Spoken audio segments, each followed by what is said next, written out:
police for 10 days in part by hiding in an abandoned house.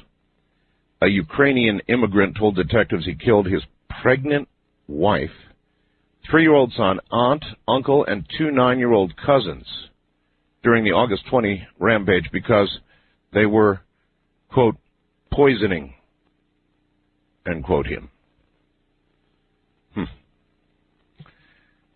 In Santa Clara, California, a man killed a deputy and shot more than 150 rounds at federal agents trying to serve a search warrant today, then apparently died at his home as it burned to the ground.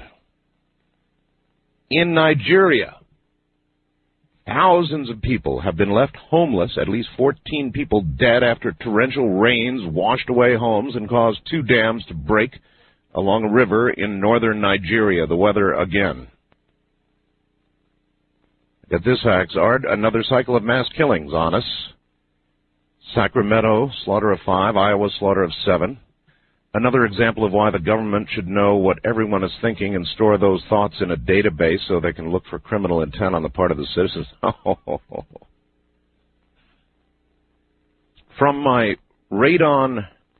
by the way, here's an interesting story for you.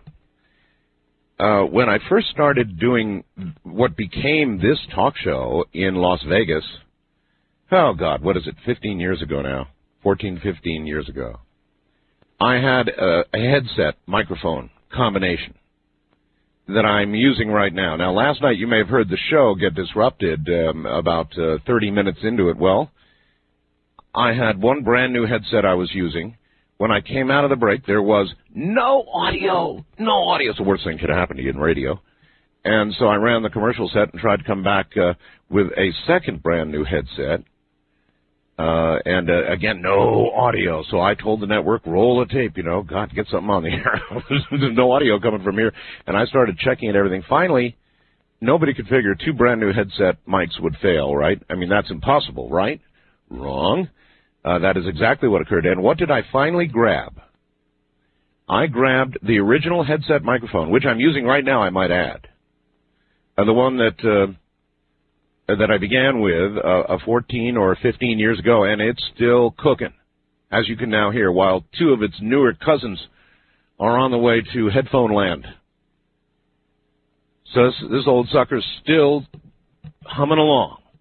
Hey, listen, I just took a couple of minutes ago a really cute photograph, I think, of Ramona and myself on the webcam.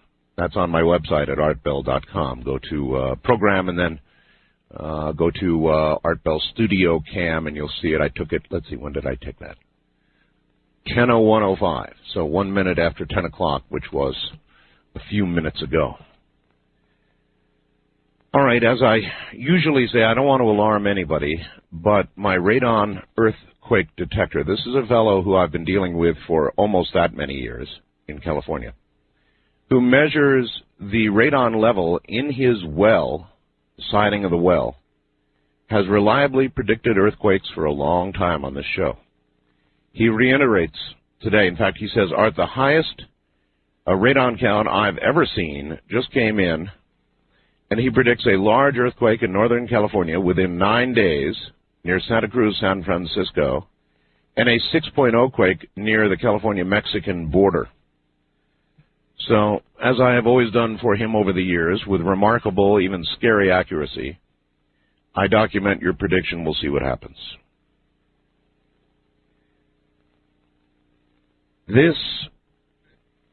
Last night's program, notwithstanding, I'm telling you folks, something's going wrong with the animals. I'm getting story after story. This is tonight, look. Here's a newspaper headline. They sent me the newspaper.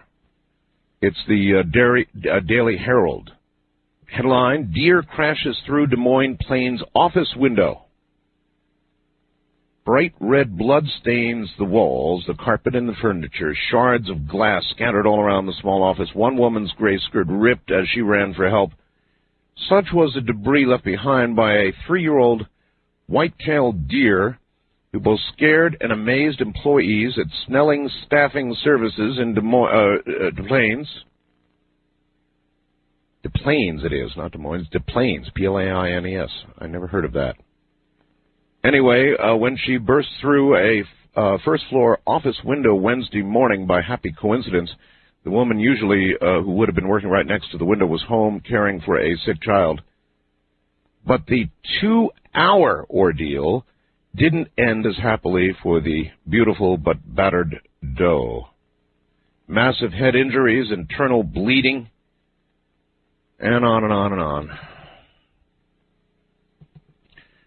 Something's going on. Nearly 2 months after he was reported in New Delhi, the mysterious monkey man, have you been hearing about him? Has resurfaced in India. He's been blamed for attacks on several people there. That's the eastern part of the country. One woman told India Star TV that a 2-legged creature with a monkey's face attacked her late at night, leaving scratches on her neck and ear. At least 10 others also claimed to have been assaulted by the creature. This is more than a sighting than anything else, Art, but very unusual. A cougar was struck and killed by a motorist near Harlan, Iowa this week. Well, what's so unusual about that? Well, the last time a cougar was seen in Iowa was 1865. This is just tonight's stuff. You know, I've got about at least a dozen other stories about animals doing totally bizarre, wrong things under a full moon. But, you know, recently, something's going on, I'm telling you. Chris writes, Art, the answer to your why are the animals acting weird and erratic these days is and can be found clearly in the Bible. Revelations contains one obscure verse that reads, quote, near the end days, animals will begin to lose their natural fear of man.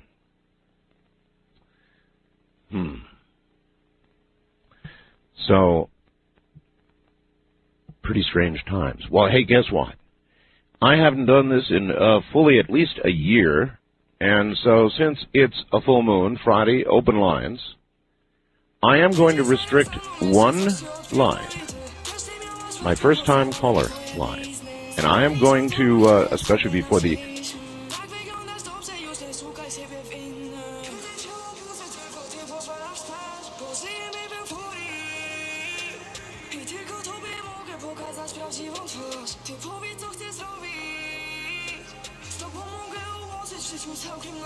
have information regarding Area 51, inside information, meaning you have worked there or you have a best bud who's worked there and you know what's going on, or government workers, whistleblowers, people like that in general who wish to tell their story may do so by calling area code 775-727-1222. Now, normally I restrict that away, you know, for first-time callers, and maybe you'll be both, who knows.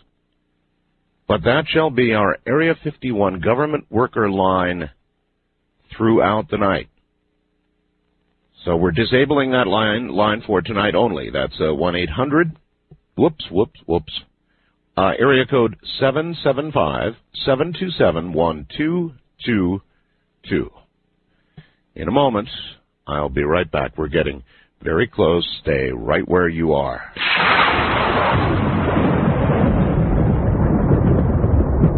Oh, yes. Tonight is the end of it, folks. Actually, tonight will be the last time you will hear me read about this at all, and really I didn't even get to it last night. So deadline is here. This is it. At the end of this weekend, it's over. This book special that I've been talking about, my publisher is making you a deal, and I'm signing books. I have 3 books in this special deal. It was the original one, The Art of Talk, which was my baby. You know, I wrote it's an autobiography, and it's a no-holds-barred autobiography, The Art of Talk, first book ever. The Quickening, which is underway right now, my worldview, if you will, on what's going on about the weather, the government, technology, the world economy, every aspect of life. It's called The Quickening, and then The Source, which I co-authored with Brad Steiger. And here's the deal. I am autographing them, and this is the end of it. when I'm done, I'm done.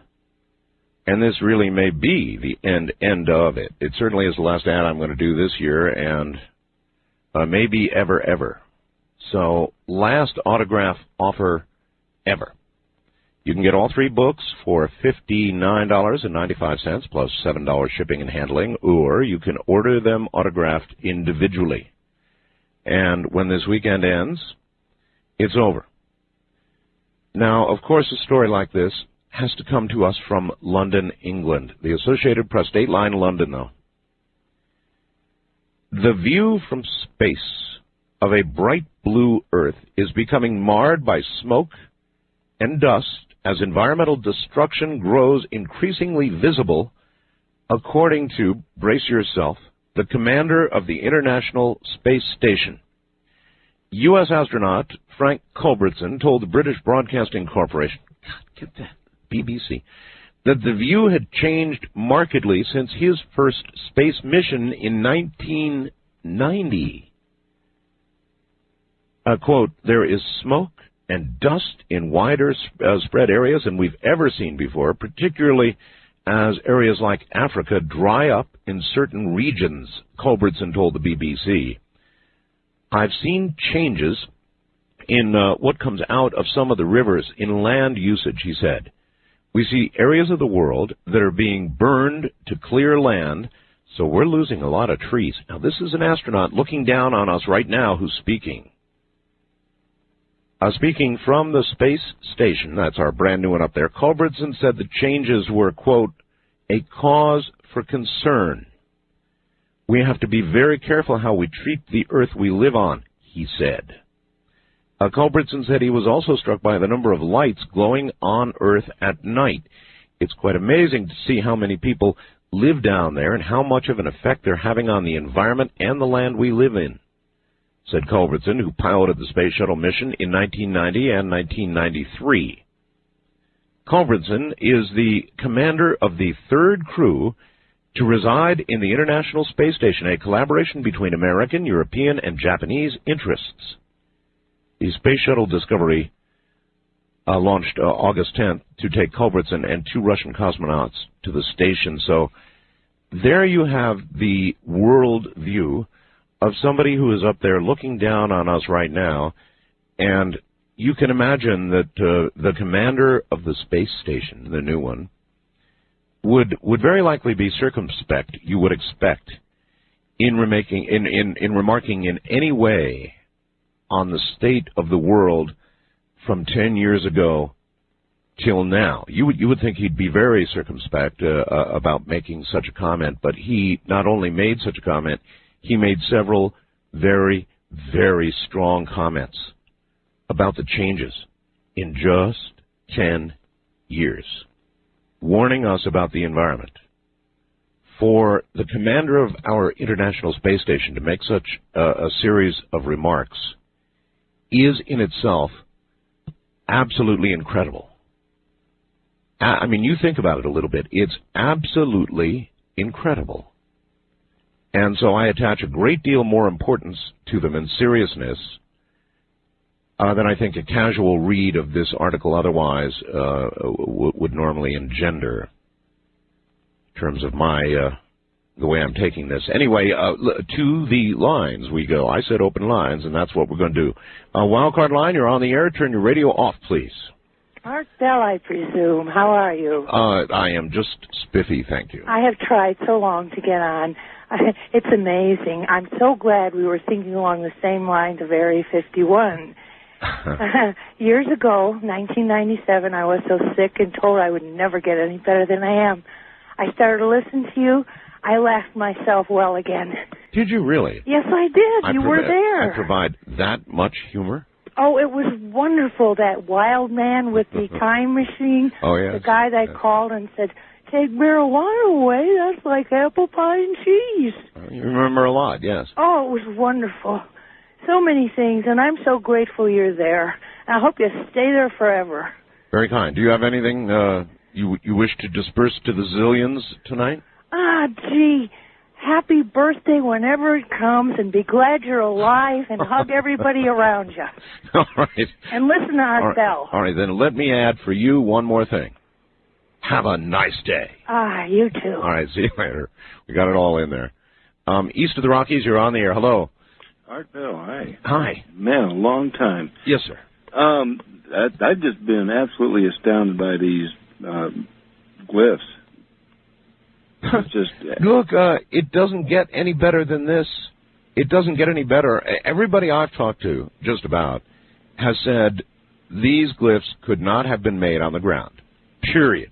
Couldn't have been made on the last night's guest, Colum Kelleher, or was that was the night before? Same thing. Could not have been made on the ground. I mean, a lot of really good people have looked into it. Too complex, simply impossible. Maybe from the air, but that would mean our government's doing it, because I don't think Frank in his Cessna has the ability to do that, do you? No. So it'd have to be a government level. So either way, you got to figure it's a great big story. Either our government is trying to set us up and make us think aliens are a coming, or aliens are a coming. And if they are trying to set you guys up, it should be absolutely shameless. You can't set me up. Well, it's impossible to set me up, because all I do is follow stories. If it turns out to be a hoax, then we'll be telling you right here it's a hoax. But as of tonight, it isn't yet. Who could be so heartless to do this? There's a lot of people could be that heartless. Believe me, there's a lot of people. Yeah, it's just got to be. In my opinion, I think it's somebody from the future. I mean, here we've got people murdering each other in droves, animals going nuts, and so.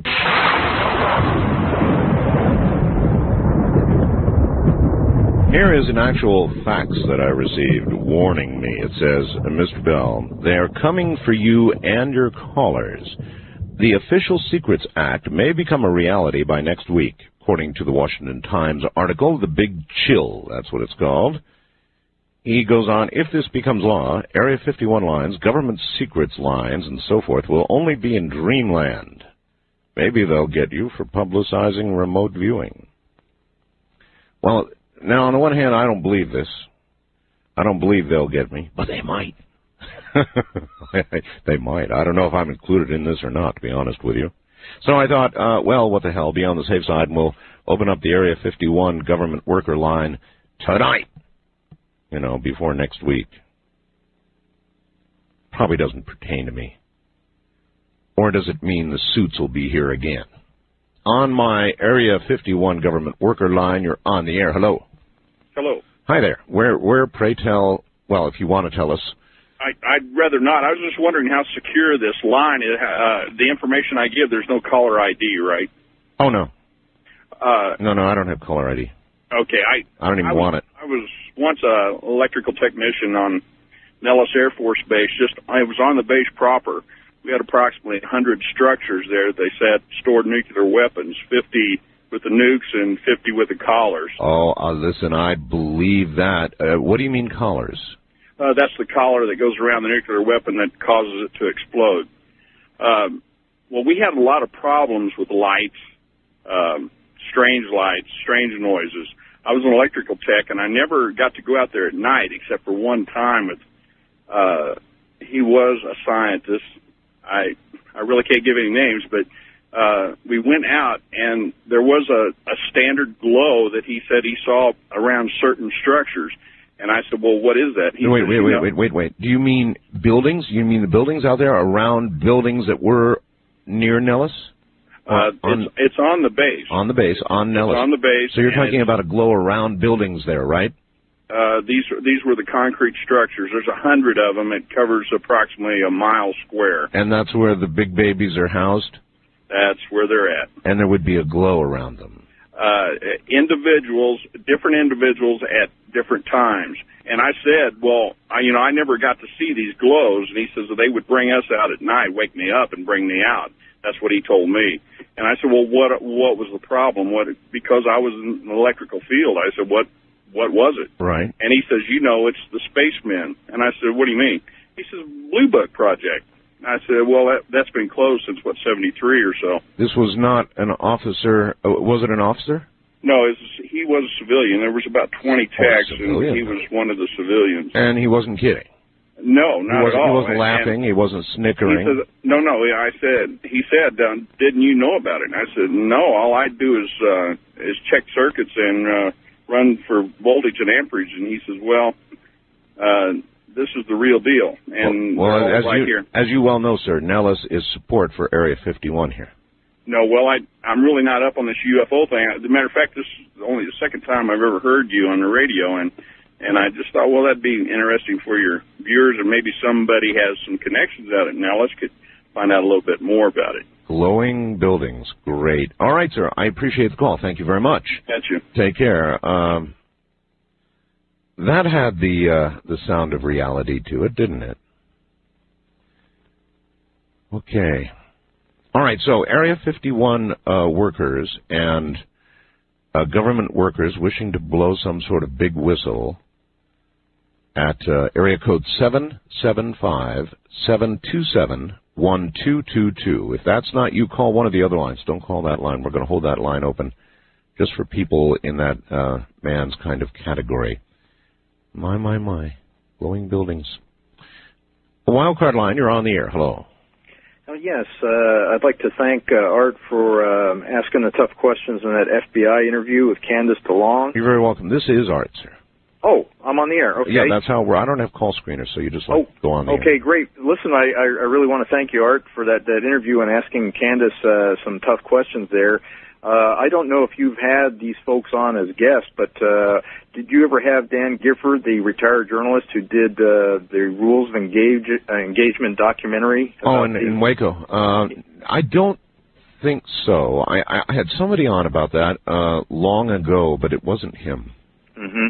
Well, Dan Gifford used to work for the New York Times. He was a professional journalist, and then he spent $1.5 million of his own money doing this documentary, and he was nominated for an Academy Award. Siskel and Ebert reviewed it. And I was very much aware of that. Oh, sure. Yeah, and then his executive producer did a follow-on, which is his name is Mike McNulty. It's called Rules of Engagement: A New Revelation. And I believe if people do a search on the internet, they can find those. And there's David T. Hardy was a lawyer. But anyway, the disturbing thing about the FBI is the evidence. In Dan Gifford's movie, he interviews the sheriff there at Waco, and he also interviewed the coroner there. And the records were taken from the coroner, and they were promised to be returned, and they were never returned. Look, there's so many things wrong, sir. We could spend 1,000,000 years. What happened there wasn't the America I know, and it wasn't the America you knew. Absolutely. I appreciate the call. Thank you. That's all there is to it. I think everybody knows it didn't have to end that way. It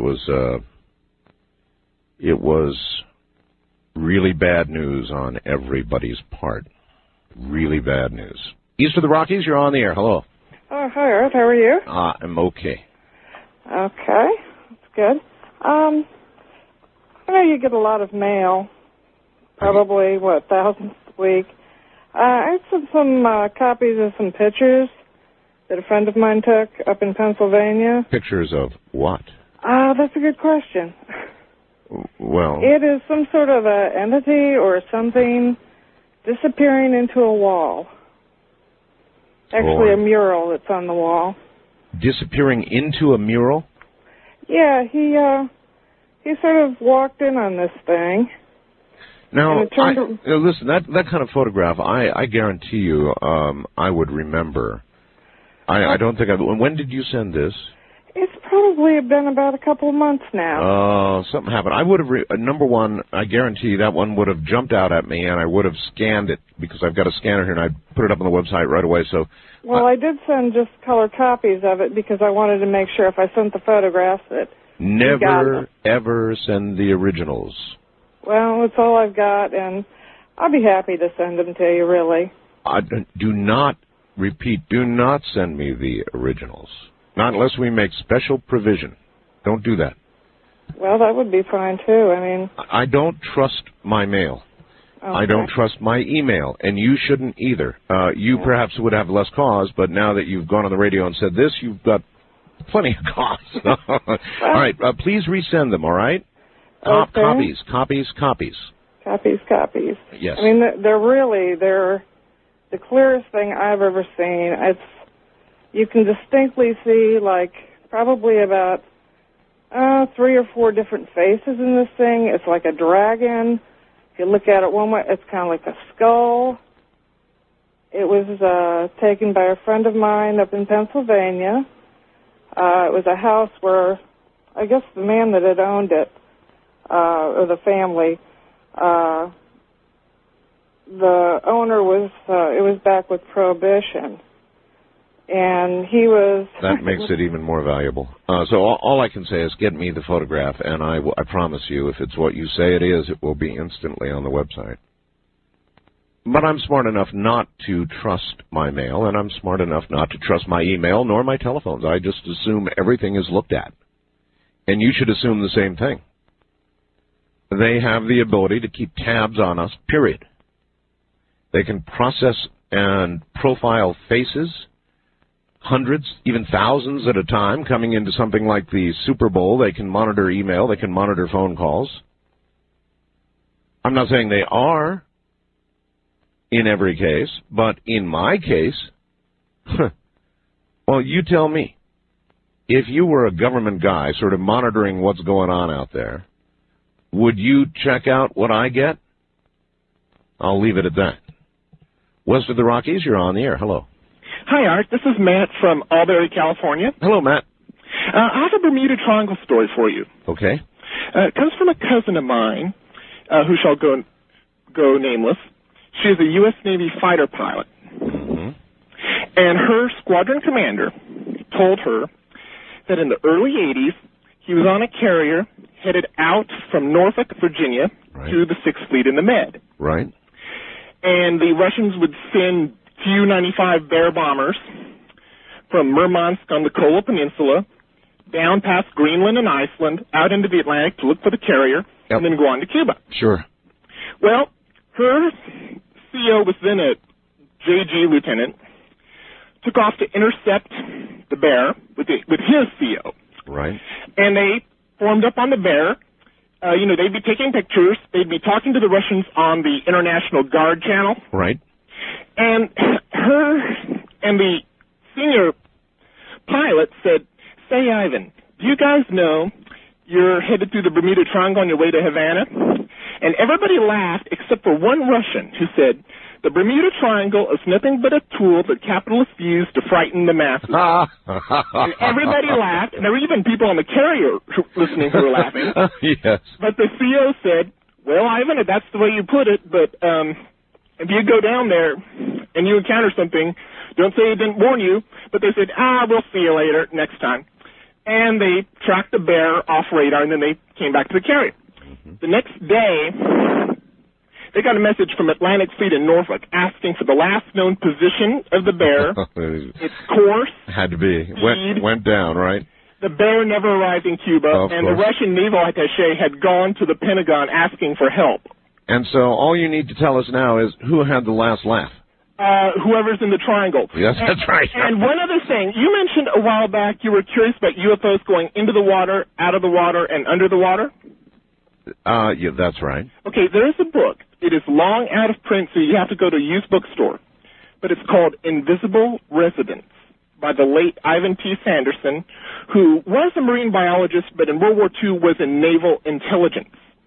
And he wrote the book was printed in 1972, I believe. Well, look here. If UFOs are coming and going, 2/3 of the mass of the Earth is covered by water. If something can fly in deep space, it can fly in the water. It can fly in deep water, yeah. They do attract attention. I'm Not to mention depth charges. I hear you. Thank you very much. Yeah, he's right. Sure. I've always been fascinated with the concept that they must go in and out of the water, or at least certainly it would make sense they would, wouldn't it? In fact, really, what better hiding place when you think about it? And I firmly believe there's every possibility that one day we will find an alien spacecraft either at the bottom of an ocean or, even more likely perhaps, locked in the ice at the Antarctic. Going back as far as, say, 400 million years. Some of that ice is real old, you know. And it would do a hell of a job of preserving anything that might have fallen back then. So That's why I'm always very interested in what's going on at the Antarctic. West of the Rockies, you're on the air. Hello. Hi, this is Dan in Idaho Falls. Hi, Dan. The animals and the people killing people, yes, that's related. I believe, well, we are, that's because we are animals. Yeah, well, it's called Rapture of the Christians. Oh, you think so? Then are the cats and the dogs and the bears and the deer also about to get raptured? They have brains just the same as us. And souls? I don't know about souls. Well, I thought only the soulful got raptured. But anyhow, you got to really neutrinos. Neutrinos. All right. Well, listen, I appreciate the thought, but according to strict religious folk, animals don't have souls. I'm not so strict. I think they do. In fact, I believe as much in animals having souls as I do in people having souls. How's that for a shocker? I have 4 cats now. We have 4 cats now, you know. And they are as individual in temperament and personality and emotion, that's right, emotion, as a lot of people I know. And maybe a little more so than some. So I believe they have souls. I have always believed that. Shocking? You think that's shocking? So I think, plus I think that a higher percentage of soulful animals will rise when the rapture comes, when and if it comes, as human beings. In fact, it might even be 3-to-1. Who knows? Wildcard line, you're on the air. Good morning. Good morning, Art. Last night when you were talking about cloning the slaves and slave cloning. That's right. I think that's a real bad idea. I've read a lot about Edgar Casey, and he says that that's part of what the problem was in Atlantis. Well, all right, let me ask you. You're in a truck, right? Yes, sir, I'm a truck driver. You're a truck driver, right. So if they could create a clone that would be just smart enough never to get a ticket, never to have an overweight truck, always to keep the logbook scrupulously examinable, let me put it that way. In other words, to give you a break while you could safely sleep in the back and be spelled by this wonderful clone that would do this for you, you wouldn't want it, huh? Well, I'm not saying I wouldn't want it, but the clone would have a soul, as you were just talking about. Well, I don't know about that. That would be interfering with their free will to make them a slave. I'm not positive that a clone would have a soul.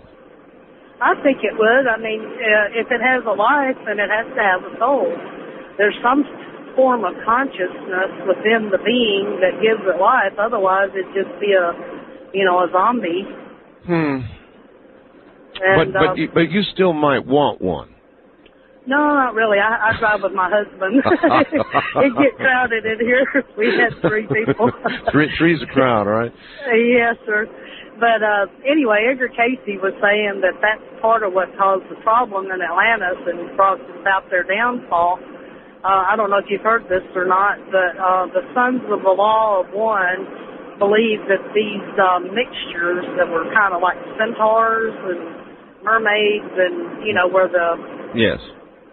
Anyway, that they had a human soul, and that the sons of Belial, or the sons of Satan, wanted to keep these as a slave, and that the dissension and, fighting amongst themselves was part of what brought down the cataclysm. Well, it might be that indeed. Thank you very much. Might have been that brought them down, but I didn't think they had that technology. Boy, I can't wait for this story off Cuba. A sunken city 2,200 feet below sea level. I got a very insightful fax yesterday, I think it was. Somebody just simply wrote to me, as we know, even the last ice age would not have accounted for anything below, say, 300 feet. So how could a city possibly be 2,200 feet down in the Atlantic, and yet it is apparently there? And this faxer offered an interesting suggestion, simply said, what if it's always been there? Why do we always assume that life forms, intelligent life forms, would only be up here. We know in volcanic venting there's all kinds of life. So has it ever occurred to anybody out there that life could have evolved at very deep, very, very deep levels of the sea? Perhaps even intelligent life, perhaps even life that would have built something? Too far out for you? Not necessarily for me. I thought, when I read it, I thought, you know, that's as good a theory as I've heard. It's every bit as good as anybody else's attempt to explain how any city could get from sea level at one point to 2,200 feet below sea level. That just doesn't work. Science is unable to explain that. So that's one interesting alternative, you know, that it's always been there. I'm Art Bell. After all, where'd the whole thing about mermaids come from? On the sea of heartbreak, trying to get myself ashore for so long. Open lines all night long. You're listening to Art Bell, Somewhere in Time. Tonight featuring a replay of Coast to Coast AM from August 31st, 2001. Wondering where it all went wrong for so long.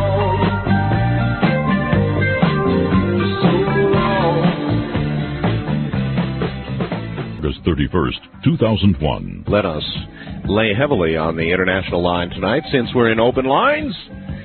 Internationally, all around the world, you can go to my website, and you can get a code that you dial in front of the 800 number that I'm about to give you. It's a toll-free call. I don't care where you are. Toll-free from Great Britain, from Asia, from South America, from all over the world.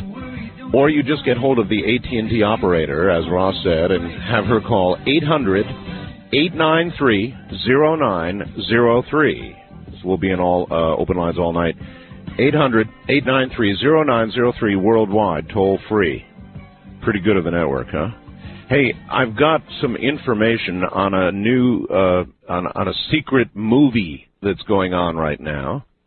The Disney company is apparently in production with a movie starring Mel Gibson called Signs, about crop circles that begin to appear on a family farm in Pennsylvania. Now, there's a website up for Signs, and it's my understanding they have a link back to my website.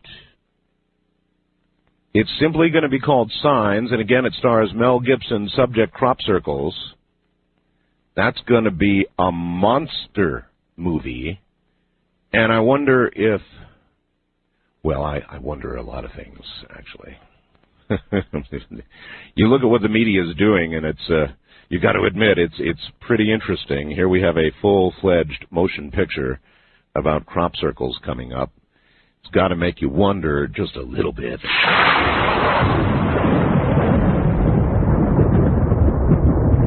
Back into that night we go.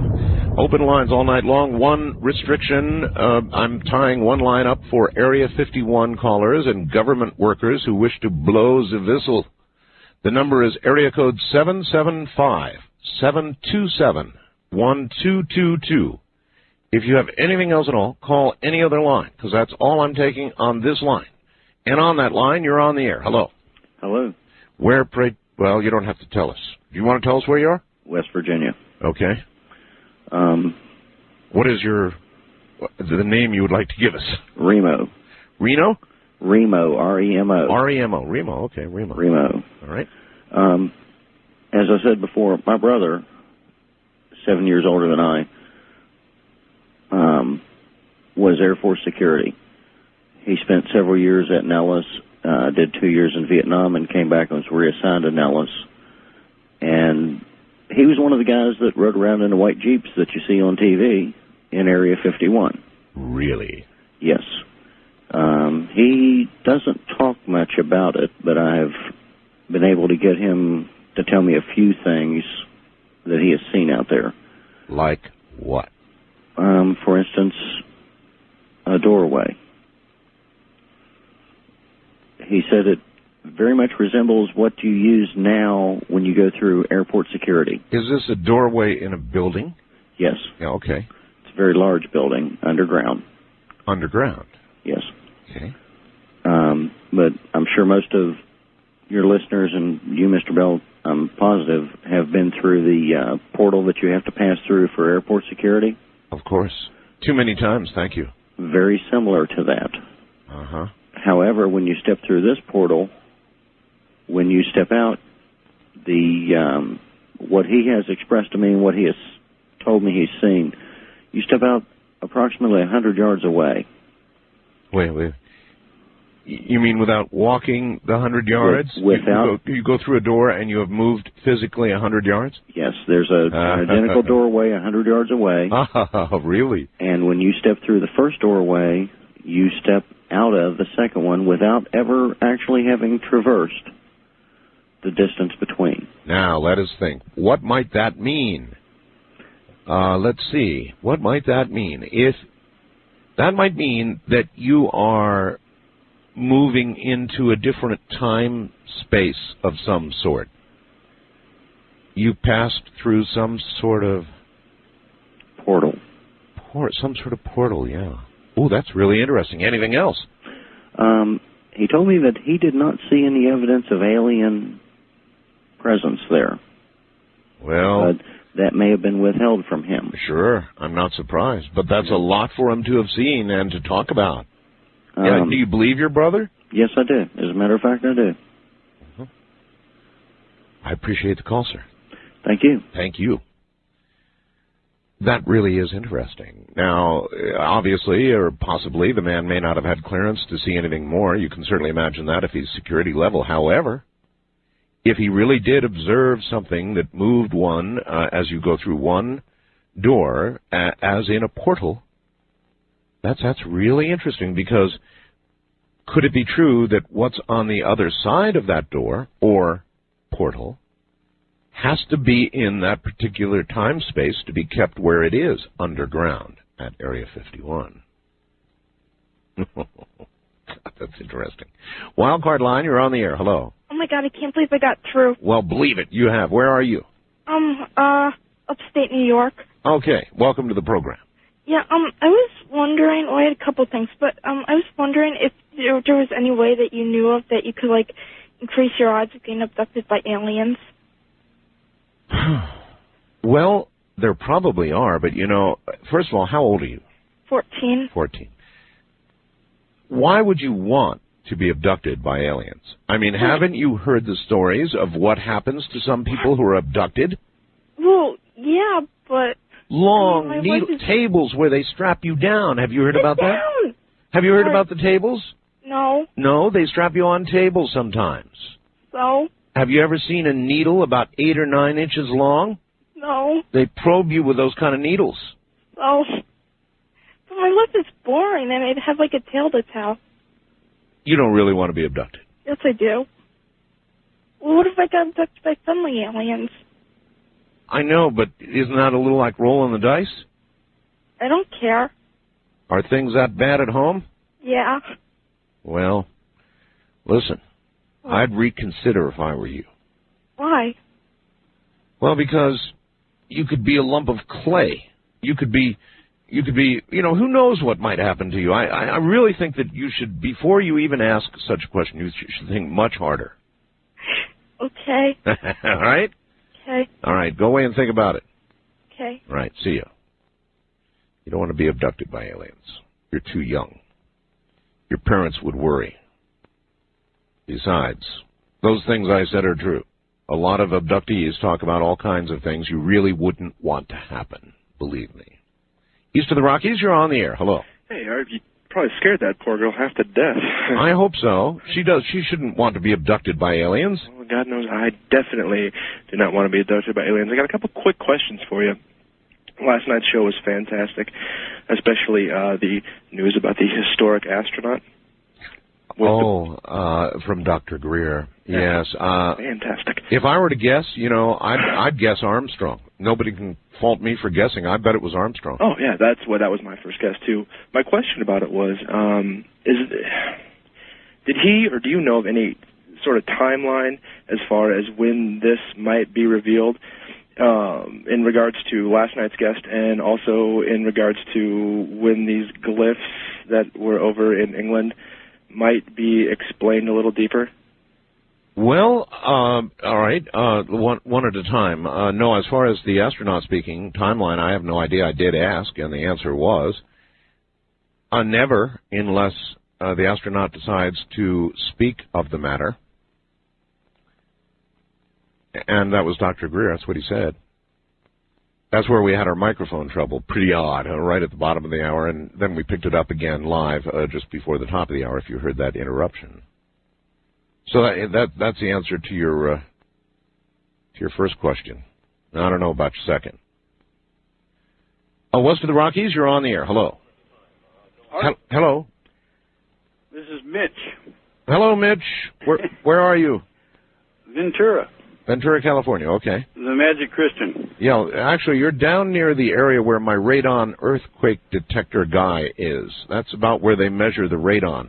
Yeah, you gave that information here a few weeks back, and I was kind of surprised that he was able to tell that there would be an earthquake above Reno. My dear friend, he has been doing this for at least 14 years with me.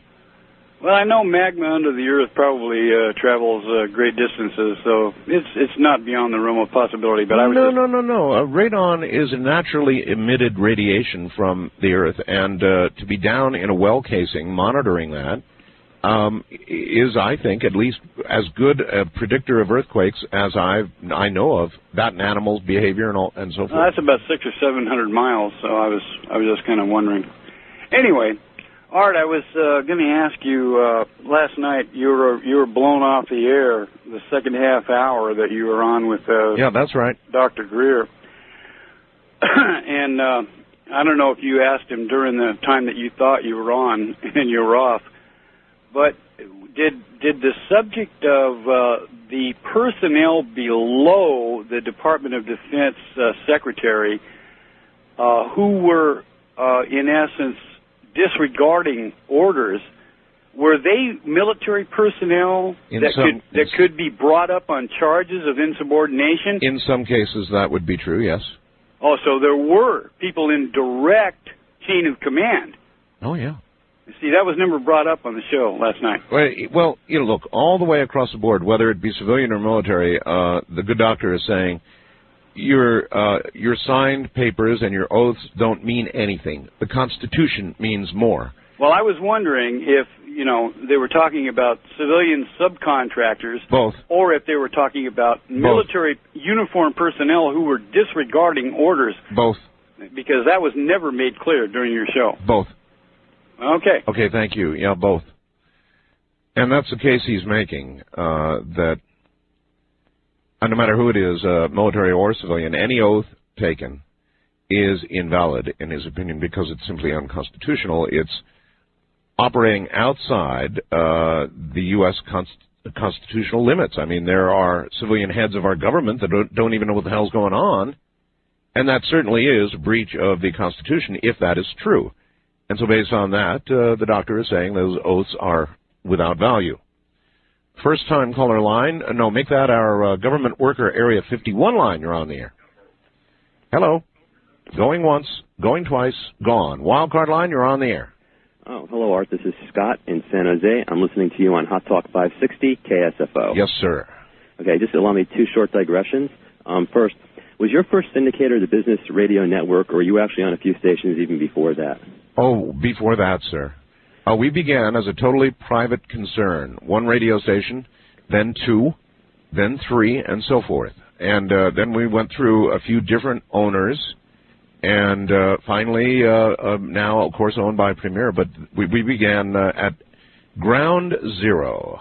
Okay, I've been listening to you since, I've been listening to you since about June of '86, and I think you were just on KDWN at that point. That may be about right, I think, yes. There are very, very few radio programs like this one.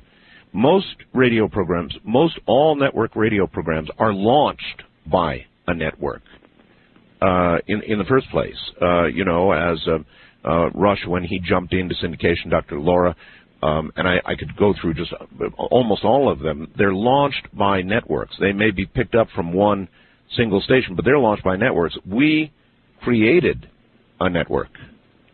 Exactly. Yeah, I tell you, I have a copy of The Art of Talk, signed copy from when it first came out, and I guess you're having an offer on that this weekend. And yeah, this is the end of the line on that too. Yeah, and I'll tell you, the one thing I picked up from that book is the reason you're so successful is that you talk about the stuff that you're interested in, but you make sure that it's always interesting for the audience. I try to. Yeah. Okay, and now my question. I'm a high-ranking official in the Libertarian Party. Oh. I'm just curious, is there anything that we can do to rekindle your interest in the Libertarian Party? My interest in the Libertarian Party has not waned. Ah. Where did you get that impression? I'm a Libertarian through and through. I guess we don't have any paranormal stuff right now, but we'll try to think of something. All right, thanks. Have fun. No, politically, I'm a Libertarian, no question about it. And generally my view is that as long as what you're doing does not affect me, as long as what you're doing in the privacy of your own home is within at least, you see, I say a few reasonable bounds. There are some things that I don't agree with the Libertarian Party on, very few. Generally, I feel what you do is your own damn business and nobody else's in the privacy of your home. Now, obviously, when what you do affects others, then I don't take that position. But when what you do affects only you and you're making your own life decisions, then by God, you know, it's nobody's business, in my opinion. It's not the government's, not the police, not anybody's business, just yours. When you do something that negatively affects somebody else, then, of course, it's a whole different matter. East of the Rockies, you're on the air. Hello. Oh, pleasant good morning to you from Oklahoma. Yes, sir. Yes, sir. Hey, I got a couple of targets for you to chase down with your new Hardin optical Voyager telescope. Let's hear about it. I'm not real good at knowing where I'm pointing yet, but I'm getting better. Oh, the first one's going to be easy. Okay. On September the 10th, the moon is going to occult or pass in front of Saturn. I heard about this, yes. Okay. Las Vegas time is going to be at 5:01 a.m. Excellent time for That's me. when it's going to disappear. It'll reappear on the other side at 6:23. Oh, that's a perfect time for me. Yeah.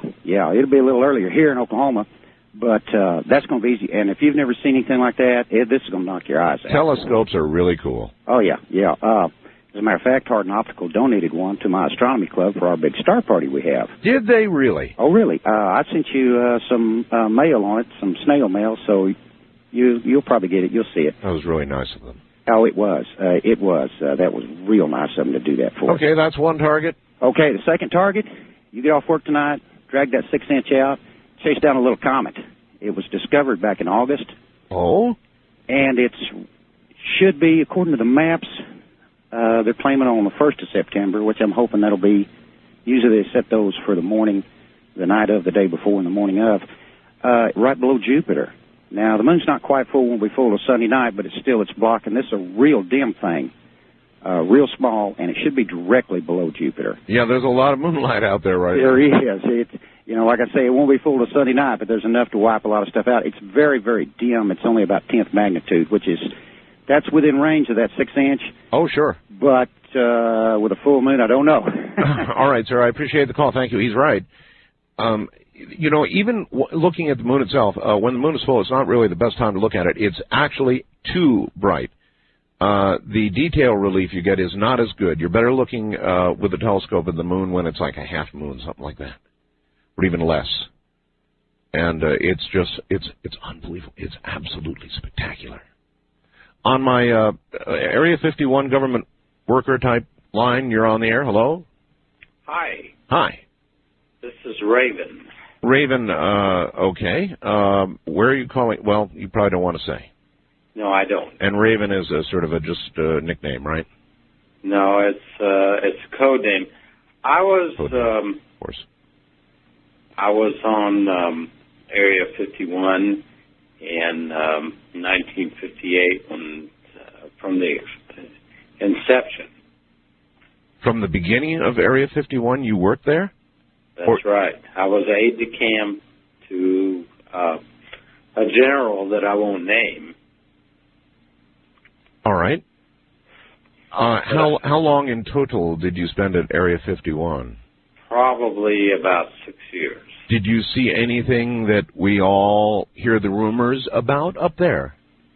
Well, I'll tell you, we poured a lot of concrete. There is a lot of underneath stuff in there.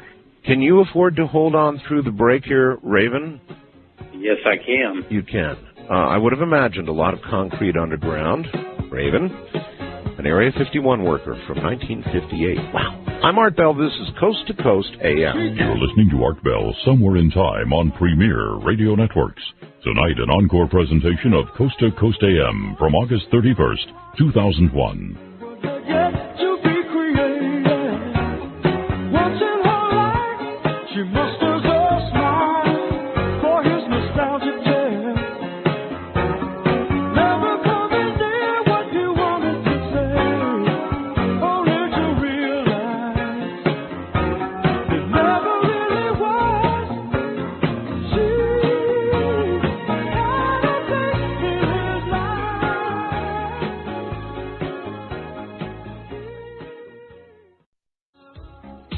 Because I know not everybody can get through, but Raven did. And here's Raven again. Raven, you're back on. Yes, so thank you. Let us continue. Okay, I was there. I was the aide-de-camp to the general that,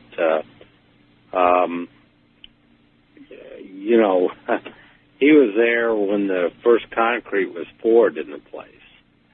And I'll tell you that there's a lot of underground stuff. Well, I've seen satellite photographs of what's above ground, the hangars and all that at Area 51. What percentage is above ground versus what's below ground? I'd say it was 80% is below ground. That's a lot of underground. That is a lot of underground, and there was a lot of concrete poured. All right. Well, obviously, and I wasn't privy to a lot of stuff. But I do know that there's underground vaults there, and that and I'm not privy to any information that as far as what was stored in those vaults. All right, but you do know there were underground vaults. All right, well, that makes sense. It makes sense. It would be a very great deal more below ground than above ground, and we're going to hear, I'm sure, from a lot of people like that who were workers. In the construction of that base. Now, of course, the real thing that we want are people who actually had high-level clearances at the base. Now, how many of those are going to call? Who knows? But before the night is over, I'm sure we're going to find out. All right, let me go ahead and take my break right now, and then we'll get back to open line.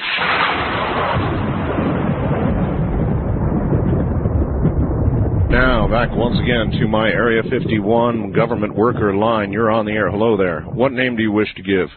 Let's go with Dark Eagle. Dark Eagle.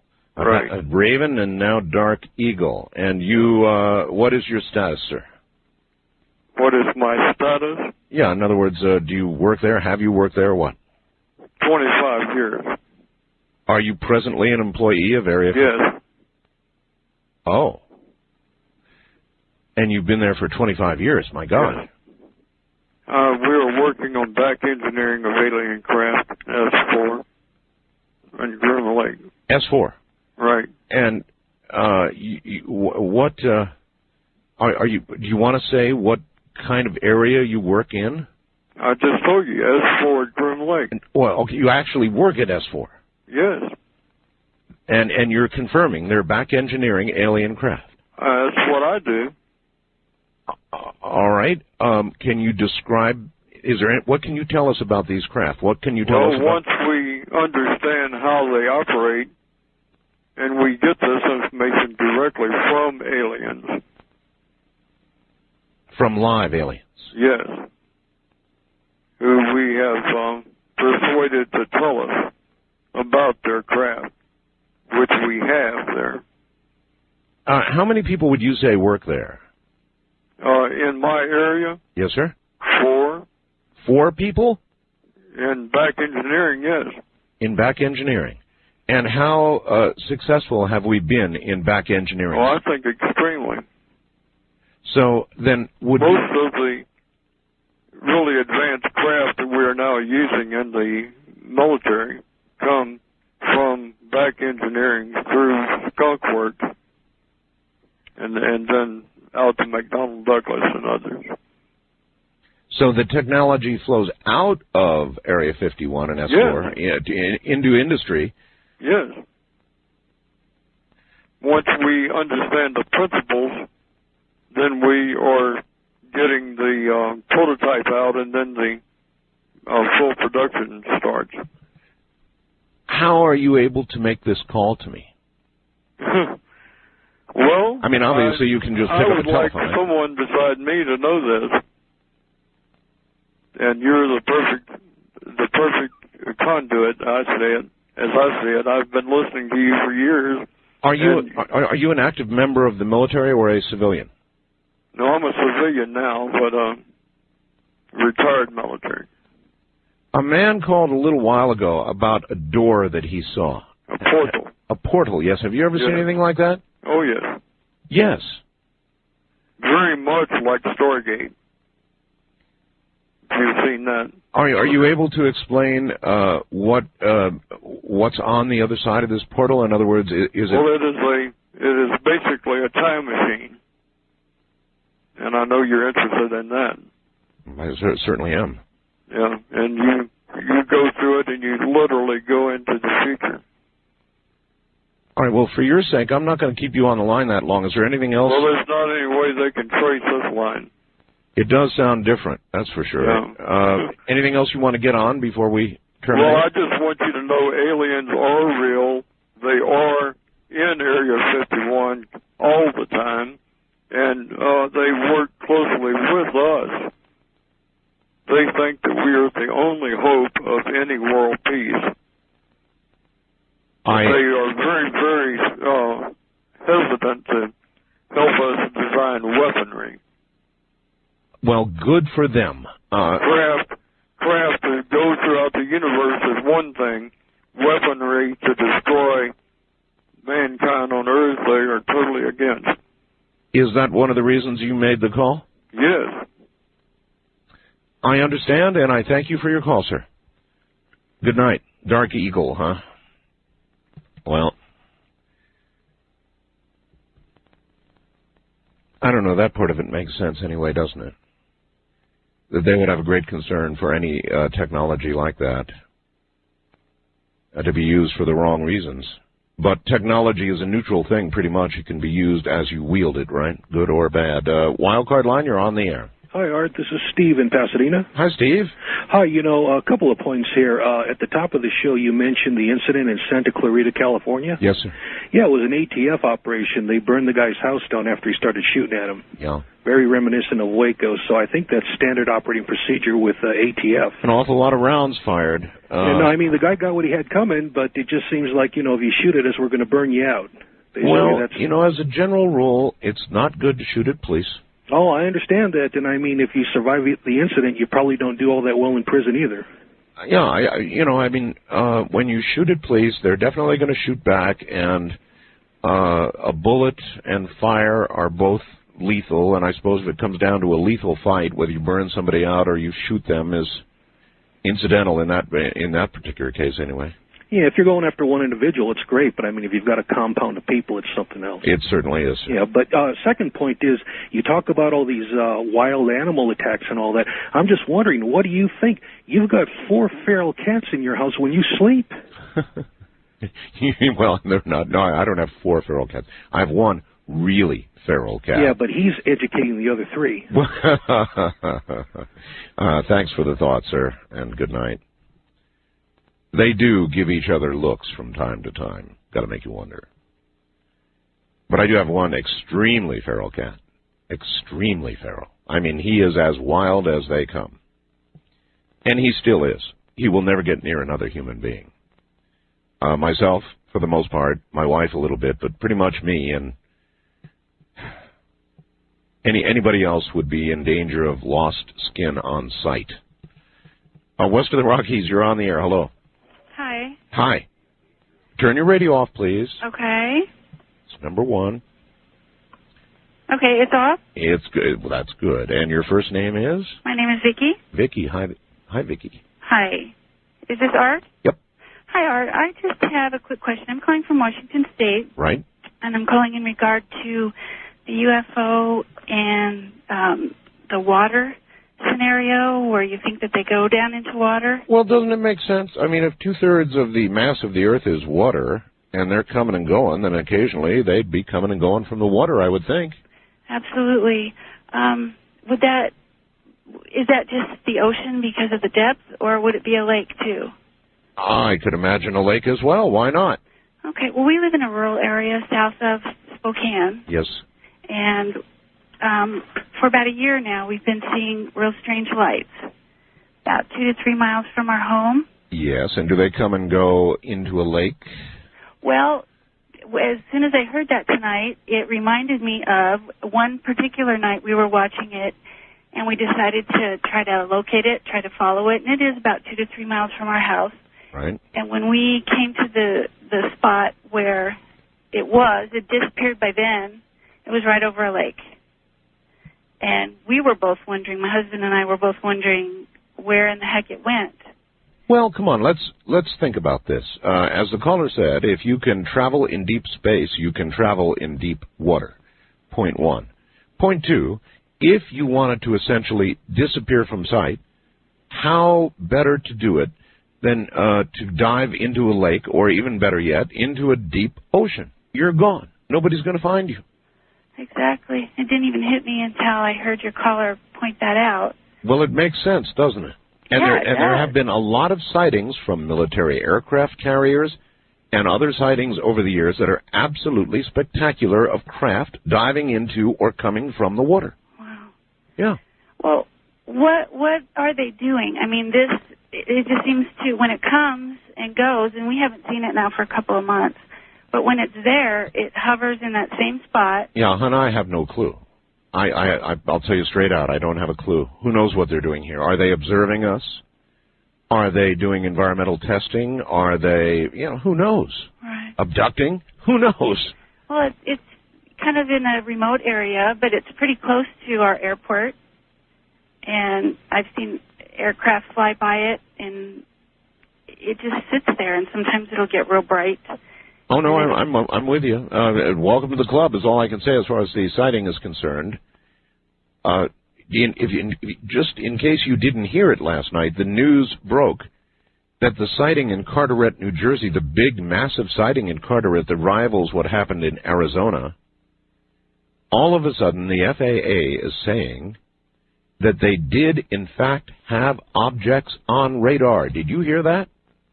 Colm Kelleher told us that, in fact, they did sight objects, unknown objects, on radar in the Carteret area. Ding, ding, ding, ding. On my Area 51 government worker line, you're on the air. Yes, Art? Yes. This is Mary in New Jersey. Yes, Mary. I wanted to call to tell you about a book entitled What the Animals Tell Me by Sonia Mary, Fitzpatrick. I'm so sorry, dear. You're going to have to call another line because this is our special Area 51 line for tonight. So ring me up on any other line. We're holding that open for Area 51 workers and government workers wishing to blow the whistle. A wildcard line, you are on the air. Hello. Hey, Art, how you doing? Okay, sir. Yeah, this is Richard in Paso Robles. Yes. And there we lost another cellular customer. Or, conversely, there a cellular phone company lost another bigger bill. East of the Rockies, you're on the air. Hello. Hi, Adele. Yes. Hi, I'm calling from New York. Yes, ma'am. I've been abducted since I was a child. Really? Yeah. How old are you now? 47. 47. What is your first name? Ro. And I've had some pretty interesting... Just pick a first name you like. Rose. Rose? Yeah. That's a nice name, Rose. And you've been abducted since you were how old? My earliest experience was 11, and I was awake to the whole abduction. In what manner were you removed from your house? Well, at 11, I was, floated out my bedroom window right through the glass. That's pretty typical, yes. Yeah. And... When you got to the craft? when I woke up in the craft, it was like I must have passed out from fright. But when I woke up in the craft, I saw the large, the insect-like creature. I don't like those. Actually, I was terrified when I first saw him. Sure. And then he said, don't be afraid, I'll show you who I am. Did they say this out loud, or was it a telepathic? Oh, no, it was all telepathic. All right. The typical. Yeah. And then there was it looked like a solid aura around the being, and I felt this tremendous love, Yes. But I'm not going to be gullible about all this stuff, because throughout my entire life, I've had, a very, all types of strange, things with the aliens and. Well, now, what kind of insect did it look like? If you had to, what would be the closest? Well, they call it an insect, but it's actually the tall grays, about 5'6", Okay. with the very large eyes and all right, and because of time constraints, I'm going to have to rush you through this, but what did they do to you? I mean, what was the purpose of your abduction? Well, they did the implant, and then they showed me some things that were going to happen on the Earth and all this other stuff, Like what? Well, it looked like something was going to hit the Earth. I don't like to scare people or anything, but I think I wonder if they, I've done some reading too, and I've heard that other people have had these type of things, and I don't know if they're just trying to scare people or what's happening. But I also had this other experience over where recently, when you were talking about the Area 51 stuff. Yes. Well, I was taken down there at one point, and to Area 51. Yes. As part of an abduction? Yes. And the thing that scared me was there were humans working with them. And one of the humans that I saw there, and I had called an investigator. I'm not going to mention names, because when I saw the guy, I heard his name, but I never heard of the guy. But then I go on the internet, and I see this guy on the internet and his name. You found this person on the internet? Yes. And he was working with the Greys. And I saw his picture. Why were you taken to Area 51? There must have been a reason. Well, the usual abduction. I mean, they abduct people on a regular basis. Well, I'm not sure what the usual abduction is. In other words, implant you mentioned. What else? I mean, what have they done? Physical examinations, Have you borne children? Yeah. As a result of this? Oh, yeah. Oh. That's what you meant by the usual, I guess, yes. huh? Yeah. So you were impregnated? I don't know about the last time, because I'm getting pretty old for that, but... At some point, I guess, huh? Yeah, 47. But I'll tell you, the stuff that's going on down there is just unbelievable. They had a white room, and a lot of the stuff, I don't know if you've read any of the material out of the Matrix books. No. But I used to think it was, propaganda until I had experienced it myself firsthand, and I went back to refer to the book, and they had mentioned the white room, and that's where I saw that guy, the one that was that you later identified on the internet. That's amazing. Yes. Are you going to pursue him? No, I'm terrified. I'll tell you the truth. And to the little girl who wanted to be abducted, what would you tell her? I would say to her, I would give anything to have a board.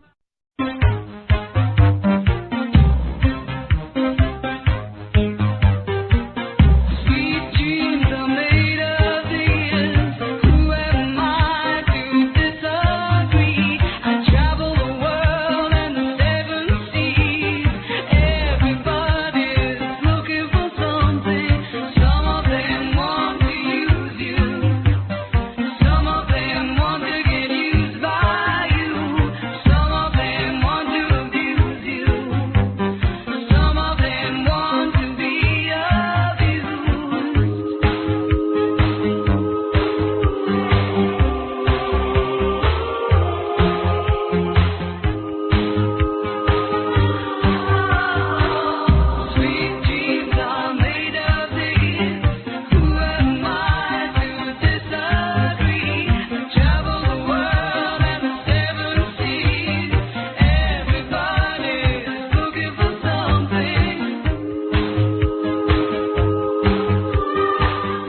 You're listening to Art Bell Somewhere in Time. Tonight featuring a replay of Coast to Coast AM from August 31st, 2001. We're doing something special tonight. We're dedicating one line and one line only exclusively to Area 51 workers and government workers who are blowing the whistle. That number is area code 775-727-1222. That's 775-727-1222. But my brilliant idea is as follows. I've got Fast Blast. That means you can go on a computer and go to my website and send me a message via computer. So, if you want to send me the number of a phone booth or a telephone that you think is secure and you are an Area 51 worker, then write me a little message on Fast Blast, convince me, and put your phone number there, and I will call you. A new little twist and way to get numbers that we didn't have before.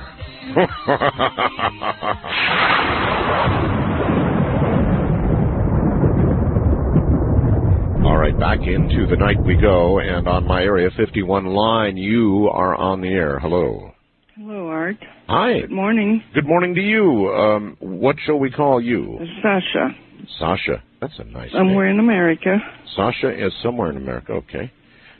Sasha, have you had some experience with Area 51 or what? I grew up going into Area 51. You grew up going into it? Yes. Now, I didn't think they let children in. Well, I was a remarkable child. I grew up under Tesla and Einstein. They both did the work on a southwestern ranch in the southwest in the desert. I grew up watching them do. So my first priority was to become a scientist. At age 10, I had a revelation. How old are you now? I'm getting old. I'm aging gracefully. All right. It changed my life, though, to the best. It changed my life to, tremendously. But, I love it. But to have grown with Einstein and I love it. I love my life the way it was. I see. I don't like being retired, though. You don't? No, not at all. But at your age, you should be retired. Yes, I should be retired. I mean, actually, in a lot of ways, you almost ought to be dead to have come along with those people. I almost was. I came back to the Southwest because I almost died of tuberculosis trying to be a truck driver across America. Well, that's not important. Let's talk about this particular ground that is actually America's jewel. Area 51? Area 51 is actually America's jewel. It is. So long as outsiders don't know what the scientists are doing in there, or the remarkable people that have the high IQs and work for the future, they are not, they don't want any contamination from outside, abuse, like the general public saying, look, what are you doing? And you explain to them what you are doing, and they call you crazy, they call you a liar. And so the whole surmise is to keep things quiet and keep things rolling for the best of our nation. What did you do at Area 51? As I grew up, I did most of the paperwork for everyone that was entitled there. So you were kind of a secretary in a way? No. I was beyond that. A super secretary? No. Well, I mean, but you did I paperwork. got involved with politics on the forefront. All right. Well, listen, I've got to scoot. I appreciate the call. I can't, if you did paperwork, well, in administration, I guess, huh? But it seems to me that your age would have to be, well, let's put it this way, Sasha, you sounded pretty good. A wildcard line, you're on the air. Hello. Oh, hi, Art. Hello. Yeah, I just had two quick things. One, before your last vacation, I guess it's been a while now, a couple months, you teased us with the doctor, now I'm drawing a blank, who makes people laugh, had the movie, Patch Adams. Oh, Patch Adams, yes. You were teasing about a second show with him, and then I haven't heard anything Yeah, more. you're right. I've got to get hold of Patch and set it up. You're absolutely right. That fell through the He's great. The cracks. I really like his ideals, whether or not they're very, idealistic or not. They're people would think like that. They're very idealistic, sir. No question about that. But at least it's nice for somebody to have good ideas. Patch is a wild man. Yeah, I'd be happy to have him back on. I think he's right on some things. The other thing I was going to say, as far as the recent crop formation stuff, I like to take everything with an open mind, but it's kind of like crying wolf. The fact that we've had so many people admit to doing these, it just makes it harder to consider them real, like 2 or 3 times harder. When somebody's cried wolf, it's kind of like that. Of course. I mean, you always have to be. That kind of hurts the cause. You always have to be suspicious of these things, but when you hear the experts saying that these things could not have been made on the ground, period, then what? I realize it does seem difficult to accomplish. I don't know, but I'm just saying no matter what. Of course, it makes you're right. it harder for me to consider. Oh, you're absolutely right. I couldn't agree with you more. And I think that is dependent upon. That's dependent upon that there be reasonable doubt. No matter how good the claim, no matter how many scientists come out and say couldn't have been made on the ground, couldn't have been done. Everybody will always have a doubt because of the guys with the boards and chains who claim they could do this. I think it would be a wonderful idea to give some graduate students a copy of this particular glyph and simply take the best and brightest and let them try and reproduce that in the overnight hours. I'll bet you it wouldn't happen in a million years. I'd love to see that tried. I thought that was a wonderful suggestion. East of the Rockies, you're on the air. Yes. Hi, Art. Hello. This is Steve from Western Pennsylvania. Yes, Steve. Just wanted to comment real quick on a lady that called last hour about the UFOs that might come and go from lakes. Yes. I spent 5 years in Puerto Rico, and there was a lake down there where a man told me that he used to watch them come and go from there. So take it for what it's worth. Puerto Rico has been famous for that, actually. Oh, yeah. And I had a friend in the mid-'80s that was an air traffic controller. He said that a Pan American flight in the afternoon saw a silver disc in front of its aircraft about 80 feet wide with lights on it, right in broad daylight. Really? Yeah. And he said the FAA called down and asked for the tape recordings of that incident, and yes. They never heard a thing about it. Well, it always seems to happen that way, doesn't it? Yeah. Okay, I'll get off and let you get back to Area 51. All right. I appreciate your call, sir. Thank you. Thank you. Take care. We're not just doing that. We're doing a lot of things. West of the Rockies, you're on the air. Open lines. Hi, Art. How you doing? I'm doing okay. Great. Listen, since we're talking about abductions in Roswell tonight, I have a question about abductions. Okay. All the abduction stories that I've read, it's always been, I've been sleeping with my husband and then the aliens come and take me. Do you know if the aliens ever abduct couples at all?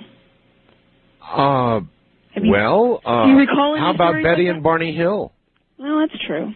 Right? I'd forgotten. A very famous abduction. In fact, well, the reason I ask is I think maybe my husband and I were abducted. Either that or the government came and tagged us. But tell me what happened. How old are you? Oh, I'm 30. 30. What happened to you all? Oh, well, last Friday, actually it was Saturday morning, we woke up and I'm eating breakfast and I look over at my husband and he's got this huge bruise on his arm. I'm like, what the hell did you do to your arm? Right.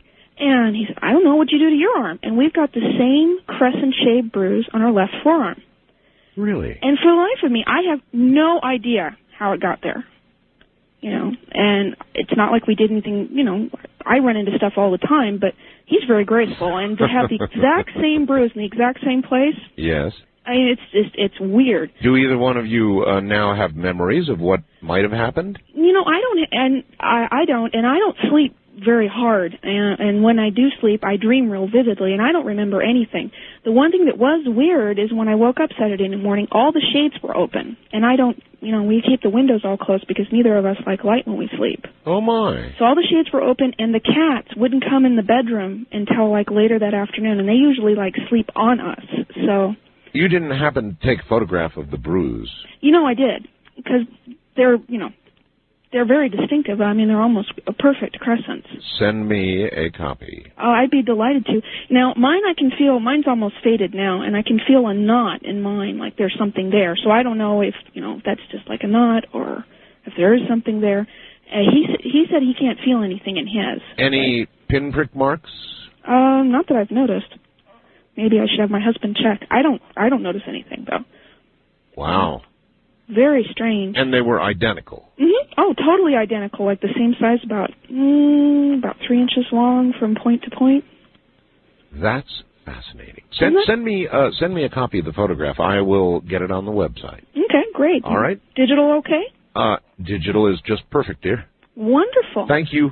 Okay, thank you. Take care. That may be an abduction. That's pretty weird, all right.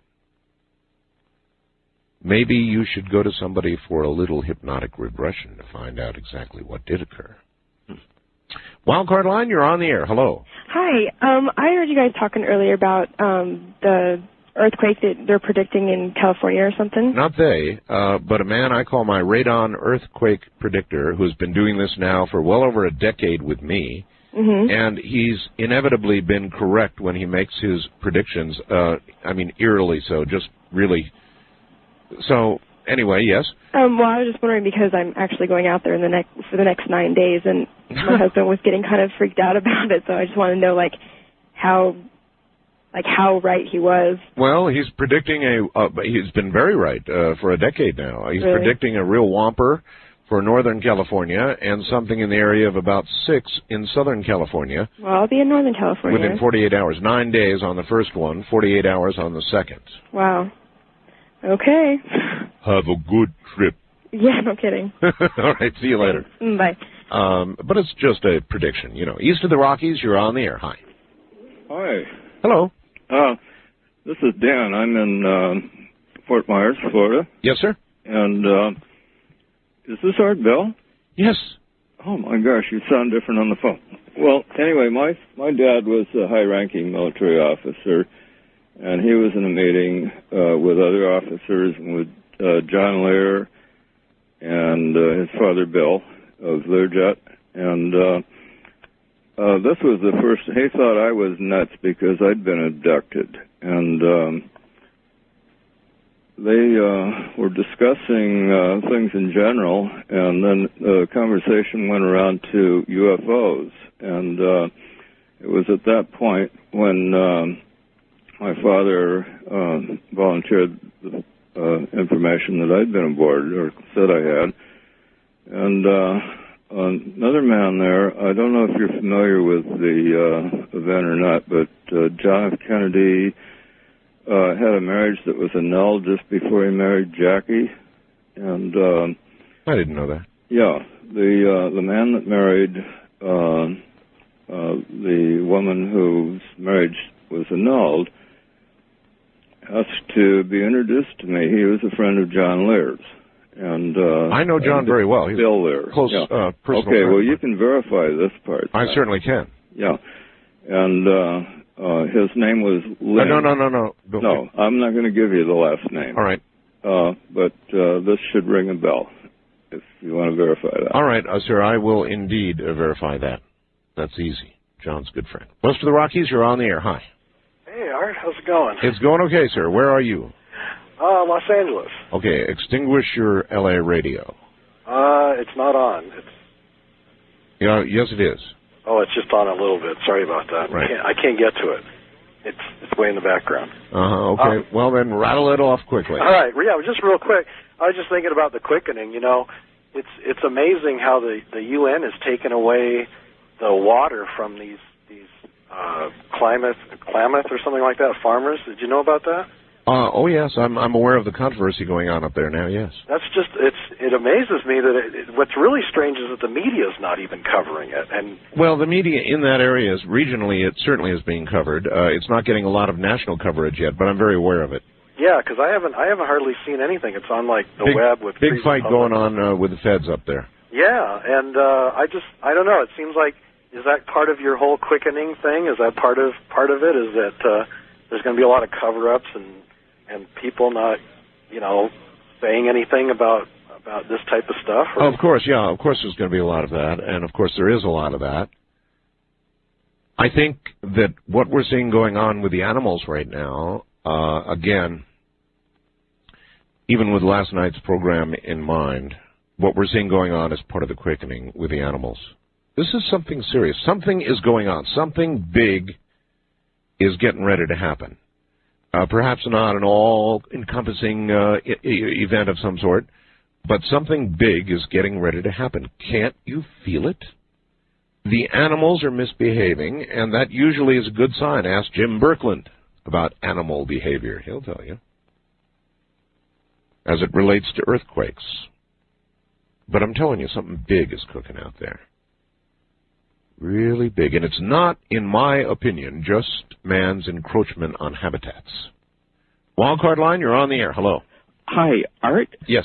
I can tell you what's going on at Area 51 in 3 letters. GNR, genetics, nanotechnology, and robotics. How do you know that to be true? I have a credible source on the Internet, and he sends it by an anonymous remailer. No, wait a minute. You have a credible source on the Internet that comes to you through an anonymous remailer. Yeah. Do you realize how ludicrous a statement that is on the face of it? Well, a credible source on the Internet. The stuff he writes, like he's talking about exoskeletal bodysuits where the man becomes the tank. Yeah. It's like a high-tech weapon-wielding super soldier. And these suits would allow a man of otherwise normal strength to lift a Cadillac over his head and punch holes through a brick wall. And he would have, like, shock absorbers. He'd need them. Yeah, like he could jump off of buildings and stuff like that. It's like... Actually, I believe it was leap tall buildings in a single bound. Yeah, it's like a comic book. Yeah. Except they're developing it at Area 51 where it's like a super soldier, and he's just wearing a body armor that's like bionic. Now, that does actually sound like fun. I appreciate your call, sir. That sounds like fun, doesn't it? I don't know, most of you are probably not old enough to remember Superman, the TV series. Some of you will have seen it in endless rerun. But it was something to, have some fantasy about when I was young. Superman. I remember running and taking that jump, or trying to take that jump. It was a run and then it was a jump, right, for Superman to get going. And I took that jump 1 million times. 1 million times easily, and I never went anywhere. Well, let's see. East of the Rockies, you're on the air. Hello. Hi, Art. This is Kathy in Oklahoma City. Hello, Kathy. Turn your radio off. Yep, it's off. Okay. I just had the headphones hooked up to it, and you could still hear it, huh? Yep. Okay, quickly, the fourth seal is the rider on the horse is death in Hades, and he's given power to kill a quarter of the earth with sword, with hunger, with death, and by the beasts of the earth. Are you saying the fourth seal is opened? Yes, I am saying the fourth seal is opened. You really? And now we leap back into the unknown. And to our government line, Area 51 type line, whatever world it is, you're on the air. Hello there. Good morning, Art. John, I'll say I'm in San Antonio. John in San Antonio. All right. How are you? Fine, John. I have been to Area 51. I've been to S4, Talichapa Peak, Tonopah many times as part of my duties in the government, and have to frankly say, Art, I've never seen an alien. I've seen lots of interesting things, but... well, like what? Well, interesting aircraft, interesting test developmental aircraft. How interesting? Well, nothing that I would consider extraterrestrial, but certainly things that have increased the coffers of our friends at Lockheed Martin and. Now we've had already 2 people who have called and talked about a door. A door, yes, I've heard about that. Yes, the portal. A portal door, yes. No, I'm sorry, Art. You're not. I've never seen that there. You can't confirm that. No. I will also say that the. Well, what kind of work were you doing? Well, I've actually spoken to you in the past through several years now. I repeat, what kind of work were you doing? I'm an RF engineer. Okay. And have done a lot of work regarding some of the radar systems, both there and at some of the other sites there. All right, then there might not have been reason for you to have clearance to see more than what you were working on. Possible. I would tend to agree, but I think I've seen most of the things there. Also, I have to tell you, Art, you're quite popular out there. The camo dudes really enjoy listening to you at night.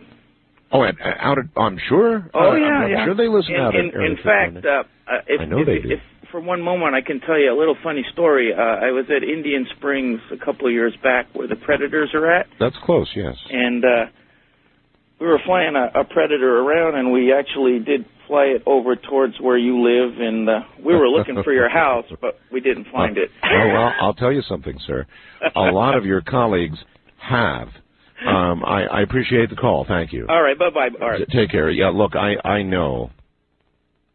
You should see, you should hear the things that fly over my home. I know damn well they listen to me up there. Area 51, as you know, is just adjacent to where I am, and there are several really, really strong 50,000-watt signals that just bear down on Area 51. So at this time of night, this show is heard almost exclusively up there. I mean, you can pick up other things, but we would be by far the strongest thing, and I've been told by many, many, many that the workers there listen to this program.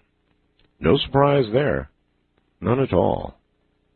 I'm still curious about that door. That's been the most interesting thing to come out of the night so far, that portal door.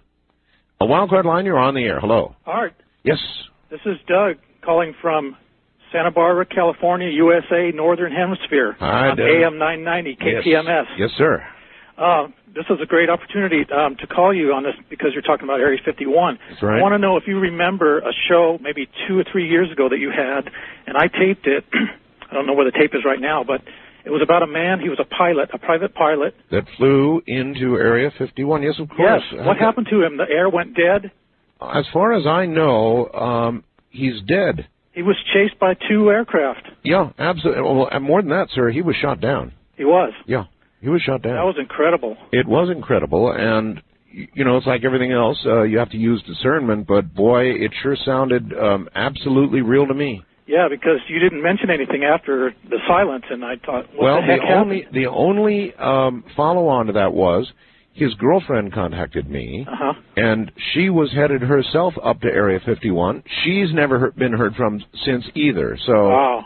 That's it. That's really something. Yep. And that guy that was just on a little while ago, with the disguised voice? Yes. He had a great story. Yeah. Yeah, that was great. Okay. Okay, thanks, Art. Thank you, and take care. East of the Rockies, you're on the air. Hello. Hello, Art. Yes. This is Keith from Hamilton, Ontario. Hi, Keith. I'm wondering if there were any link or possibility of these proven crop circles to the actions of man afterwards. Since you've received that one about the face, I believe in the crop circle. Yes. The West Nile virus, that's back in Ontario big time. We've had about 10, I think, dead blue jays and mosquitoes. I know. Crows. It's headed our way, I'm afraid. The Salties killing his family members, this Beck guy today, 41 deaths in Tokyo. Maybe that's like a little link or something like that. Maybe this crop circles is affecting man. That wouldn't be my first guess. My first guess would be that the crop circles are trying, obviously, now to tell us something very loudly, but I'm not so sure that the crop circles I would assign as affecting what's going on, more like a reflection of what's going on. In other words, I don't think they're a causative factor. Mm-hmm. That's just something put together. Also, too, I noted a little while back, you said you could feel something happening. And you being the writer of The Quickening, what do you think? What do you think is going to happen? Okay, I'll give you my answer to that. I don't know. In terms of what is going to happen, I don't know. But I have never quite felt a period of time like that which I feel right now. since I wrote that book. I documented what I felt then and felt very strongly, and I would say now that feeling is magnified, that something large is imminent. I know that's very vague, but I'm not a prophet. All I can tell you is what I feel. Events are accelerating in every aspect of human life, and it's all actually headed somewhere. There is going to be an event, perhaps not the world-ending event that some imagine might occur, or the biblical event that others imagine might occur as the seals are cracked open one by one, but something big. Something big is getting ready to happen. Everything points to it. The behavior of humans, our economy, the behavior of animals, our weather, our environment in general. We've got the commander of the International Space Station sending what, to me, reads like a dire warning as he looks back at Earth about what's going on down here. These crop circles, fascinating stuff. Are they real? Don't know. Certainly they're not proven to be fake. In fact, quite the opposite thus far. We'll see what Levengood says, but even he's not the final authority on that. We've got people saying they could not be done on the ground. That means either A, they were done from the air with lasers of some sort, or they were done from space, but they weren't done on the ground. So either way, you got to figure you got a big story there, right? West of the Rockies, you're on the air. Hello. Hello, Art. Yes. My name is Gary. I'm calling from Seattle. Hello, Gary. Hi there. I want to talk to you a little bit about space and security and UFOs tonight. All right. I know you barely kind of mentioned it last night. I heard your interview with Dr. Greer. Yes. And I think you're starting to talk to him about that new guy that's going to be the new general in charge of the Pentagon. Yeah. You didn't really get around to, talking about it. It's about time you got cut off. Well, yeah, you're right. That was exactly that time. As you know, Dr. Greer is very concerned about the weaponization of space, and yet the appointments would indicate that's precisely the direction we're headed. Absolutely. The thing I'd like to bring up is, as you mentioned, this guy was formerly in charge of the Space Command, but I also heard, and I believe there's separate posts, he was also previously in charge of the Air Defense Command. Now, Stan Friedman likes to point out that's the world's largest gathering point for UFO military reports. They have billions of dollars, and they have air bases and our pilots all over the world with security regulations, and that guy was in charge of that outfit, too. Right. And, so he's going to be put in charge of that. The other thing I wanted to point out to you, in case you haven't heard about this, just came out of Newsweek last week. I'm a member of the old crowd in about 1975 when Reagan and Gorbachev were trying to bring down the nuclear weapons and sign treaties. I did a lot of marches back then for freezing nuclear weapons. I think we all thought that was getting dismantled. Well, they come out now that Bush is going to sneak in this secret initiative. They call it the Recapitalization Initiative, and it's run by a Air Force general, a guy named Gordon, and he's used to be the number 2 at the CIA. Now he's in charge of this. The gist of it is they want to rebuild the nuclear weapons establishment. Now, we all got to wonder, I think, when we think we're going to do a treaty with Putin and Russia now, we're supposed to be bringing down our arsenals and needing less weapons. Why does Bush want to rebuild the nuclear weapons building establishment? And why put weapons in space? Exactly. Since we are the last remaining superpower on Earth, who exactly are we going to be fighting in space? Yeah, that's what I'm saying. This is sinister and ominous, in my opinion. I mean, here he is rebuilding this thing. He's got $800 million stuck into the budget for next year, and they claim he wants to plan on spending $5 or $6 more billion on this, building new nuclear weapons. Where are they going? Couldn't agree with you more, sir. Thank you very much. Probably into space. And let's all think about it a little bit. Who exactly are we fighting? I understand that we need a ballistic missile defense in America.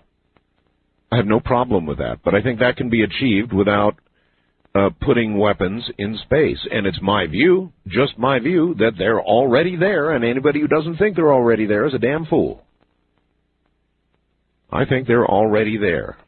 And I think that if you look at the appointments and the direction the administration is going, there's going to be a lot more there.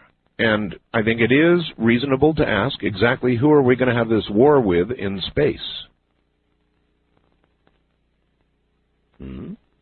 What do you think? a good, effective anti-ballistic missile defense does not require what we apparently are planning to do right now and or are doing right now. On my Area 51 line, you're on the air. Hello. Good evening, Art. Good evening. Morning, Good wherever evening. you are. Yes, indeed, and to you as well. Do you want to give us a name? I can't do that. Okay, nameless. Proceed. I was one of the security detail out there. You were in a security detail at Area 51? Correct. No kidding. How long ago, or is this current? This was back in the 80s. Okay. What can you tell us? What do you want to tell us? Several of the things that I've seen out there are beyond explanation. We weren't allowed in the hangars. I was on perimeter detail. But you want to talk about spooky stuff? Mm-hmm. They tested space-based weapons on the ground at Groom Lake. I don't doubt that for 1 second. Space-based stuff tested on the ground. That would make sense to me, yes. That was the biggest thing that we were told to watch out for. We were at night patrols. We were given special goggles to protect our eyes. Did you ever see any aircraft fly there that did not fly in a conventional manner? Yes, I have. And it was not a very pleasant thing because I had a headache for a week when they flew one. Were you very low hum? Were you required to sign any sort of security oath? Yes, I was. And I can tell you one thing for certain about the security detail out there. Every one of them are military cutouts. Yeah, no, that figures too. You are no longer connected in any way with this kind of work? No, I'm not. Is this something that Americans should regard, in your opinion, as nothing to worry about because it's just usual national security stuff, or should we be worried? Do the words "be very afraid" mean anything to you? Says it all, sir. I appreciate the call. Have a wonderful night. Thank you. Now, you remember when I said 1 in 10? I think that was probably one of those. That's a pretty good one. There's no way to tell. I mean, some calls, obviously, you can go, oh, come on. Look at the moon. Other calls, you just can't do that. And with that call, you just can't do that. That sounded legit to me. Wildcard line, you're on the air. Hello. Hello, yes, Art. I just want to comment on the fact that with regarding to the crop circle, the glyphs, I saw a blurb on CNN. It was about for only 5 seconds. And I was watching it, and it was like kind of a blurb to let us know this is what we're going to be looking at. It was on CNN News, I think just right after it happened. And I was waiting and waiting for them to start talking about it, and they didn't talk about it. No one talked about it. I wrote CNN, I emailed them, I got no response. Well, let me tell you, sir, I was watching CNN, and I saw almost, this was regular CNN, and I saw almost a 10-minute piece they did on the 409 circle in crops that appeared over there, and they did about 10 minutes on it when it first occurred. I did see that. Oh, really? Okay, oh, yes, maybe I missed that, because I thought it was very short. No, they actually talked to somebody on the ground there. It was a pretty extensive interview. It was in the middle of the day, but once they did that, it wasn't repeated like it usually is. It just went away. Really? Yes, and they really. Did they speculate at all? Well, yes. They did, on how this possibly could have occurred, and they went through the whole thing about how there would not have been enough time to possibly construct something this large and complex in the overnight hours while it was raining. Oh, yeah, they went into all of that. I'm surprised. Yep. Maybe it's just part of the disclosure that Richard Hoagland has been talking about. Yeah, but for such a large story, something they would take away 10 minutes of airtime for, even in the middle of the day, to not repeat it, I thought, a little odd. On my Area 51 government worker line, you are on the air. Hello. Hi, how are you? I'm all right, sir. Very good. I have a tape of, I guess it's on CNN, and it is a spaceship making those top circles, and I have it on tape. You have what, please? You have a spaceship making crop circles on tape? Yes, on tape. Yes, I do. And then I also had a government, U.S. military guy telling us that everything that they were talking about the spaceship not being true, sir, they were true. Sir, would you send me a copy of what you have, please? Oh, I got a whole lot of stuff like that. I'll make you up a tape. If you give me like a P.O. box or something, I could send it to you. All right. You listen on the air because you've got a terrible connection, and I will surely do that. You would send it to Art Bell, P.O. Box 4755. That's P.O. Box 4755 in Pahrump. That's P as in Paul, A-H-R-U-M-P, Nevada, zip code 89048. Remember, do not send originals. Do not send anything that must be sent back. Send only copies. Trust no one. Never send originals. That's Art Bell at P.O. Box 4755, Pahrump, Nevada, 89041. I hope I gave that to you correctly before. If not, it's 89041. Wildcard line, you're on the air. Hello. Hi. I hope you don't consider this completely off topic. It's really not. Not on open line. You can talk about anything you want. Good, thank you. I live in West Texas. I grew up out here. I'm 48. I had an experience over the fall, this past fall, that I'm been trying to find something out on the internet about, and I can't. I'm hoping you can either direct me or maybe even answer some questions. We made a trip up. Are you familiar with the Guadalupe and the Big Bend area at all? I certainly am, yes. Okay. But listen, dear, yes, sir. We've got a problem. I'm coming up on a newscast here at the top of the hour. Okay. And so the best I can do for you right now is to put you on hold and bring you back after the newscast. That'll be fine. All right, then. Thank Consider you. it done. Stay right there. From the high desert, on a Friday night, Saturday morning open lines, full moon night, I'm Art Bell. You're listening to Art Bell, Somewhere in Time. Tonight featuring a replay of Coast to Coast AM from August 31st, 2001. I know that you have, 'cause there's magic in my eyes. I can see for miles and miles and miles and miles and miles. Hold of the AT&T operator and have her dial for you.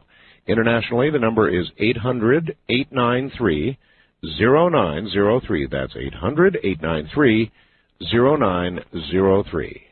More in a moment.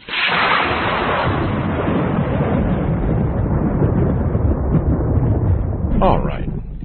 We continue now with the final hour. Now, here's the deal, folks. I've been running a 4-hour show this week, and that's because of my back. Assuming that the Labor Day holiday comes and goes, and I'm okay next week, I'm going to return the show to 5 hours. So if my condition continues to improve and not get challenged by sitting for so long, we'll be back to 5 hours next week. I just thought I kind of would pass that along to you as a programming note. I've been playing it kind of careful. All right, young lady, you're back on the air. Hi. Hi. First, I want to say how not only excited but grateful I am to get through to you. The question that I first want to ask you about is something that occurred, as I was saying, on a trip that we made this past fall into, by way of Guadalupe and then into the Big Bend. Right. We had gone first to Guadalupe the first night and the second and the first day. And when we left Guadalupe, we took the Van Horn route down towards the Fort Davis area. And it was a route I had never taken before. In fact, I hadn't been to Van Horn since I was really small. And I've been to the Big Bend over and over repeatedly all my life, but had never been this route. Right. We came upon something, and quite frankly, I don't remember where it was. I don't know that I could find it again. I think I could. Kind of in a valley, as we got fairly close to the Fort Davis area, there was this, what looked kind of like, as we first came upon it, a blimp.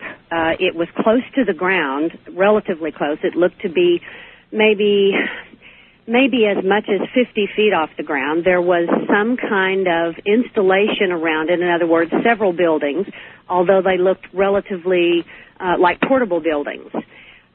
Several vehicles, none of which we really noticed at the time because we were so drawn to this object. It seemed to be tethered somehow.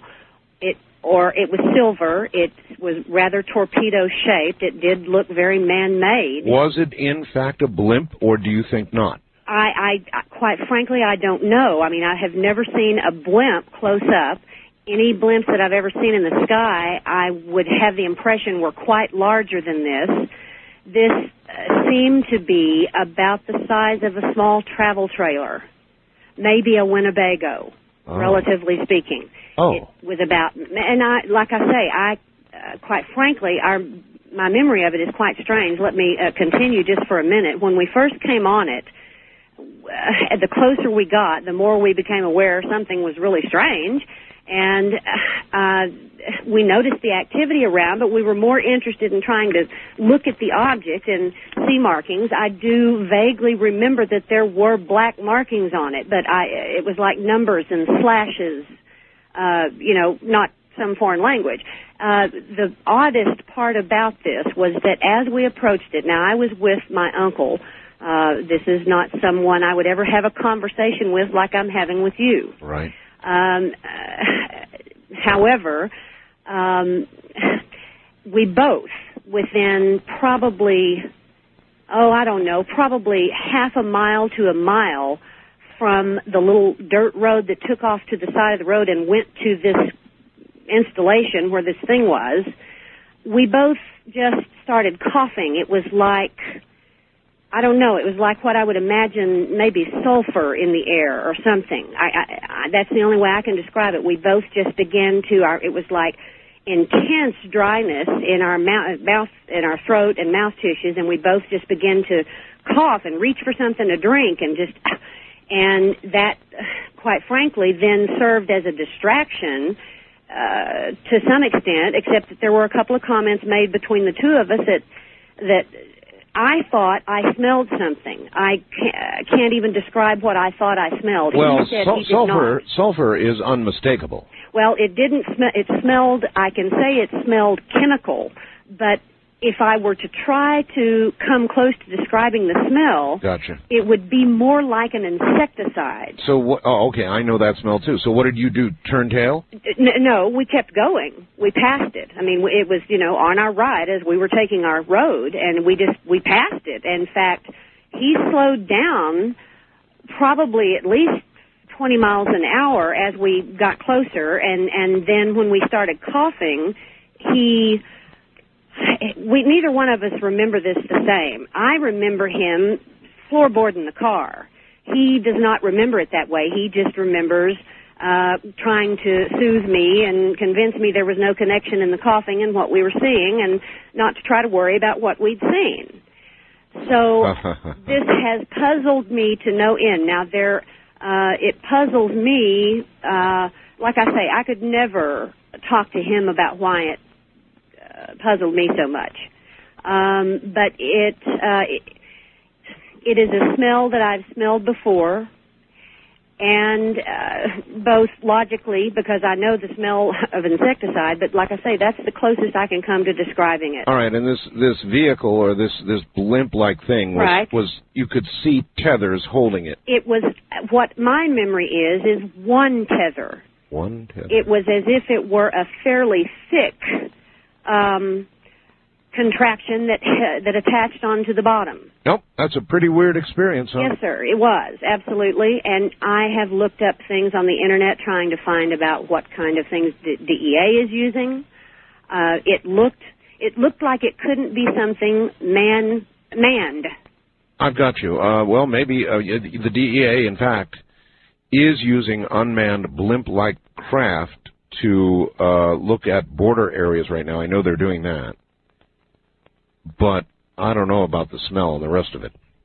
On the international line, you're on the air. Where are you calling from, please?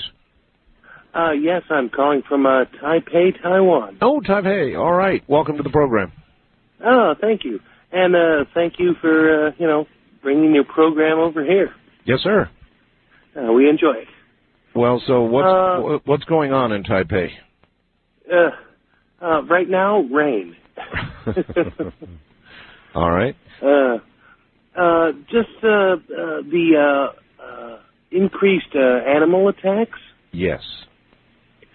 As much as I agree that animals are more in tuned with what's going on than we are sometimes, I'm wondering if some of these shark attacks and bears, if it might be due to, our federal protection of these animals. We haven't allowed their fishing, Yes, sir. You can imagine it's due to federal protection. You can imagine that it's due to our encroaching on habitat. I guess you can imagine a lot of things, but it's across the board, from sea creatures to land creatures. Something really odd is beginning to go on all of a sudden.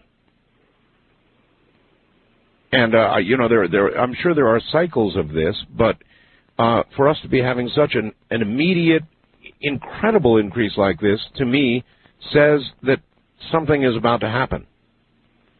Well, with what's gone on in England and Sherbolton,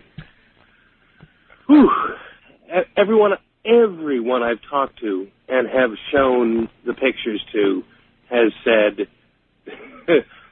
we couldn't have done. No one with boards and chains could have done that.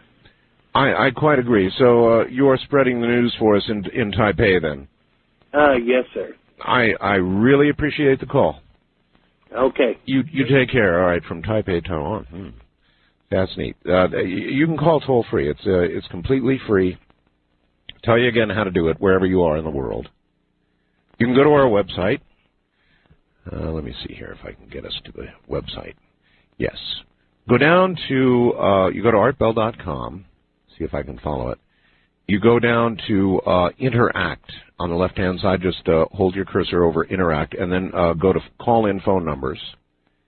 And you will find a list of country codes, USA, AT&T access codes. You dial that number, whatever number is for your country. Then you dial the 800 number. You dial 800-893-0903. That's 800-893-0903, and it will be toll-free from wherever in the world you are to us. On my Area 51 line, you're on the air. Hello.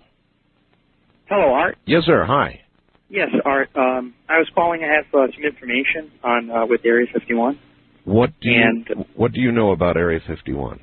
Well, what I know is what I was able to get from secondhand information. We had a member of our family had worked there, and he had recently died. He'd lived into his 70s, and he'd worked there apparently for about 7 years. And we thought that he was working at Boeing in Seattle. And so my aunt had come into contact with some notes. They were kind of like in diary form. And basically, what we could figure was he was into like some space-based weapon technology, SDI stuff. Yes, sir. Because in it he had mentioned stuff about when Reagan was negotiating the SALT treaties and things like that. Yes.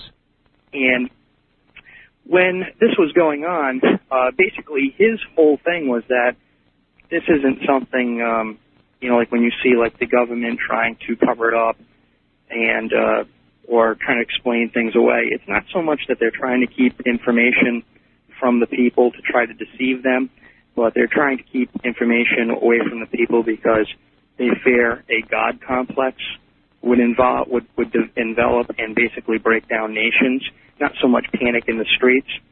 And they basically didn't think that the aliens were all too nice. And they pretty much feared them. And SDI and basically similar stuff that the Russians were developing weren't being developed to basically protect us from one another, but was basically being developed to protect us from them. What made your family member, even at that late age, decide to suddenly speak? Well, I guess because he was dying, he had cancer, and I think, when that kind of happens, maybe he had just felt that maybe he had received this from the base, But one of the things he did was in a note in this diary form that he left was basically like a warning. And his warning came out to basically saying that when you start seeing information being disclosed and basically governments coming out and saying that, yes, this exists, they exist, and disclosure starts happening, in essence, that basically we're being sold out at that point. Sold out. And, yeah, as a world or as a country, because he didn't trust them apparently, because he said that the SDI stuff was being developed for reasons of protecting ourselves from them, and basically the arms race was basically an arms race to gain technology and to back engineer the best we could, or basically just get technology between us and the Russians. The Russians were also doing the same thing. Okay, well, here's something that puzzles me. Yeah, sure. SDI then could be certainly justified in terms of the U.S.-Soviet contest that was going on. I mean, that certainly justified it, at least in the minds of some, and there was a good legitimate argument to be had that we had to be there if they were going to be there, and everybody was going to be doing it. We had no choice. But now we're beginning anew, it would seem, with SDI, and we're the last remaining superpower. So who exactly do we plan on fighting? Well, that's why I brought that up, because I think that a lot of that stuff is being geared towards basically protecting our planet. Plus, if you take a look, too, if we have SDI up there, that's all well and good.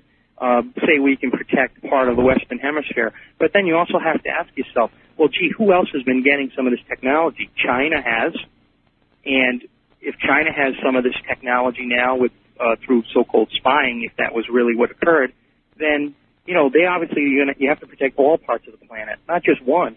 Do you still have any of the written notes from this family member? No, my aunt would have that stuff. I never had that stuff. I check. I doubt it. We told her that that kind of stuff you shouldn't be going around saying, and she hadn't. It was basically just like kind of a note to her saying this basically if this stuff starts getting out, then it's kind of a situation where we're being sold out. So, like, when I see things like the crop circle stuff that you guys have had on, right? Because I've just been interested in this stuff for the last 6 months, and I started listening to your show. I found out about it because when I got some of this information, I went on the web and I tried to see, what about this, and then your site had come up as like a context stuff for this, right? And what was being said was that that like I was looking on the website for the crop circles, and the SETI stuff, if you look right now, SETI's already putting out an article debunking it. I'm very, very much aware of that. I interviewed, as you know, I interviewed Seth Shostak from SETI the other night. Well, listen, I can't tell you how much I appreciate it, and that I'll take that to heart. I just, but I also wanted to know, Art, before you come up, is have you ever had guests or other people that have said that same thing? I know everybody tries to focus on trying to find out what the government's keeping from us. No. But the actual reason being that maybe it's being done for a good reason. Never quite what you said, sir. I appreciate it. That's almost like Eisenhower's warning. So never quite what you said. Thank you. On the international line, you're on the air. Where are you calling from, please? Calling from Hong Kong. Hong Kong. Very good. Welcome to the program, sir. What's going on over there? Well, actually, I'd called initially about the animal attacks, but the gentleman who was just speaking hit a few other things. If you've got a minute, I'd like to talk about as well. Yeah, sure. Go ahead. One was about the dissemination of advanced technology to places like Russia and China. In many dimensions of technology, they really don't have to do espionage to get it, because the U.S. Congress has been very naive about making a distinction between so-called civilian as opposed to military technology. That's and a lot of civilian technology has military applications. Yeah, They've been pretty foolish about that. No, you're absolutely right. As a matter of fact, there are video games that contain processors that are so dangerous. It's ridiculous. Yeah, I know. Yeah, so I just want to, and about about SDI. Another thing to consider, instead of thinking about who are we going to be fighting against, is the survival of agendas within organizations over time. Bureaucracies have, people who persist, and even when they leave, they still manage to pass on what are their primary interests. It gets taken up by organizations. That's right.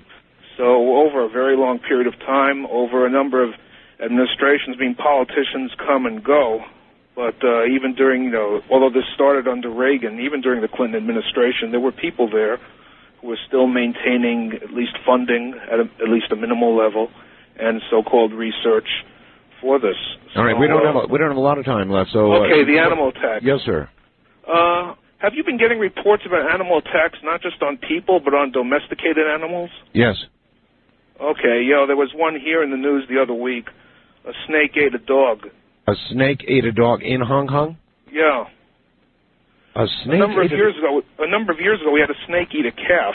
This time, a snake ate a dog.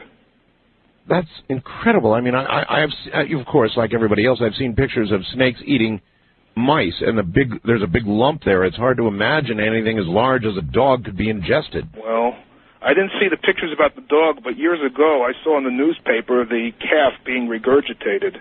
The snake just couldn't digest it, but it did take it in whole, and then couldn't digest it and regurgitated it. So it tossed the calf. The dog is a lot smaller than a calf, I think. You don't know offhand whether it managed to digest the doggy? No, I don't know about that. I know it couldn't digest the calf. I didn't hear anything about the dog being regurgitated. I assume it digested the dog. Pretty weird stuff, sir. I appreciate the call all the way from Hong Kong. Thank you. Thank you. Bye. That is weird. Eat a dog in Hong Kong? I'm Art Bell. You're listening to Art Bell Somewhere in Time on Premier Radio Networks. Tonight, an encore presentation of Coast to Coast AM from August 31st, 2001.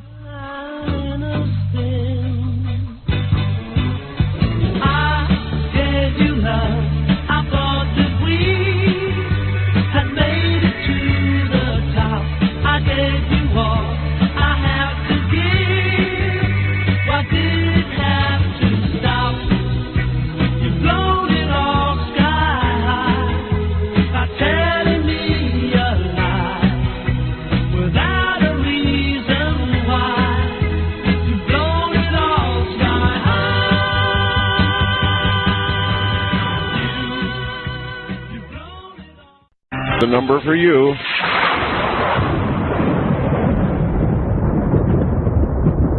Hear me well. Next Friday night, Saturday morning, another open line night. We are going to do Ghost to Ghost. It's been quite a while, hasn't it? I've had a million requests, so next Friday night, Saturday morning, we'll do a Ghost to Ghost. And Keith, if you're listening, you might as well go ahead and mark that down on the website. Between now and then, we're going to kind of have a contest. And I want the best ghost photographs that are out there. If you have a ghost photograph that you've been sitting on for a while, I want you to send it to either me, I'm Art Bell at mindspring.com, that's my email address, artbell at mindspring.com, or to my webmaster, that would be webmaster at artbell.com.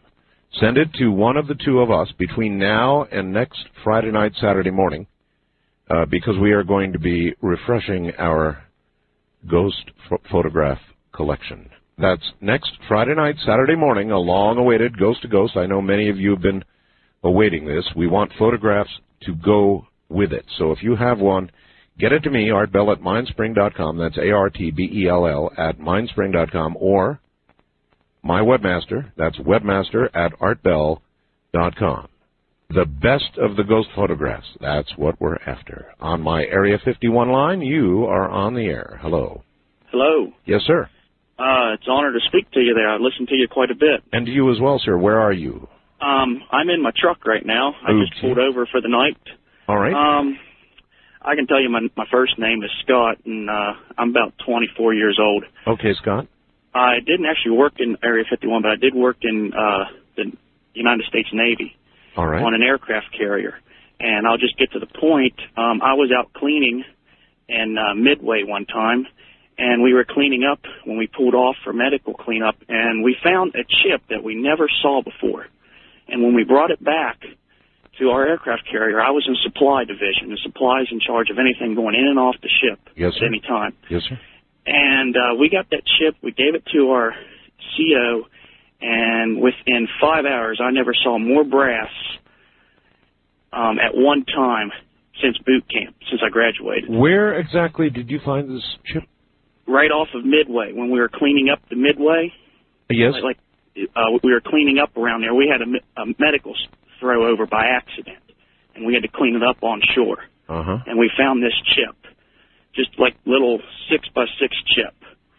And next thing we know, we have some divers coming in on our ship, and we had a bunch of brass, and this is the first time we ever locked our hangar bay doors on the aircraft carrier. Really? And they had 8 of us in the supply to help. We loaded up out of this water these 3 big control panels. You guys brought something up out of the water? Yeah, we brought 3 control panels out of the water. I remember this clear as day. I was 18 years old, just been in the military maybe 7 months. Scott, is there much you can remember about them? Well, I remember it's that hard plastic porous that covered, if you know what I'm talking about. It's hard plastic, and it's has the little tiny holes in it. Okay. I don't even know how to explain it. All right, Scott, let me ask you this. Obviously, if you were in the military, you'd be familiar enough with, say, a control panel from, a downed aircraft or even another ship to know. Oh, yeah. There's no way. There's no way. Not one of ours? No way, because I work supply division. I saw this type of stuff all the time coming in and off the ship. Yes. If it went off the ship or came on the ship, I saw it. Yes, sir. And because it had series of numbers going across it, regular numerical numbers, and it would have it had 1 through 9s, and then some of the little panels where you would push like a keyboard. Yes. Would have a 1-1 or a 1-2 and a 2-2. And the third control panel looked almost like an advanced radar system, like I never saw. It was clear, but you could see to where it would be a radar system. And the third control panel was some sort of charting system. And the wiring behind it was pretty similar to what we would normally see, but the harness hookups is nothing like we would see even in the F-14s or the F-16 hookups. And I handed a bunch of those out because those things are always going out on an aircraft carrier. So they pulled these things aboard and stowed them, I take it? Yeah, when they had the scuba people go down, the scuba divers, go down and pull this up, they closed off the hangar bay doors and gave us a dog-locked zebra, which means all doors are shut. And there was only 8 of us allowed on this hangar bay area at one time, and then they had 20 brass with us, and we were in total security area. And they told us at any time, if they ever heard that we said anything else to the rest of the ship, that we'd be put in pretty much prison. Why do you feel free to speak about it now? Well, I've been out of the military for a very long time, and I've got in touch with a couple other people that was with me that I became close with at that time. After this situation, we've talked about it freely with our family and stuff. What do you think you brought aboard? Oh, there's no doubt in my mind that it definitely was something not made on this earth. And if it was way more technical than I've ever saw in my life. And I've saw enough of these control panels and circuits coming on and off the ship that there ain't no way it could have been any type of aircraft. Do you have any idea what happened to it or where it was taken? The only thing we knew was when we were on Midway that we heard from the people that are stationed on there that they said about 4 to 5 days prior to us showing up that there was a big splashdown, meaning something did go down in the water. They didn't know exactly what it was, and I don't know if they didn't investigate it anymore, if they didn't have any idea. Then you obviously they had some idea that they were looking for something they had to report on. Yes, that's all I know. But I know when they pulled them up, it was covered up very quickly. So then you very well could have been part of a crash retrieval project. Yeah, because they kept it very, very hush-hush. We were unable to talk to anybody on the ship. We had to go through not a psychiatric thing, but a questioning seminar of what we saw, what we understood of it, what we thought we saw, what it could have been. And pretty much we all got together and agreed just to lie. so we wouldn't get in trouble in the military, because we were all 18, 19 years old. We were scared out of our mind because they were telling us that they were going to throw us in the brig. So we decided to lie about it and say we had no idea what it was. But we knew it was something that wasn't meant for a military ship or a military aircraft. My. I would ask, if you are in the mood to do so, to contact me privately. Okay. Can you do that? It's artbell@mindspring.com or artbell@aol.com. It doesn't matter. Either address will work. Provide me with a way to get hold of you. You said Mindspring? Mindspring. MINDSPRING. Artbell@mindspring.com. All right. All right? Okay, thank you. Thank you very much for the call, and we'll proceed from there. Now you see why I do these kinds of nights. Wildcard line, you're on the air. Hello. Is that me? That's you. Great. Okay.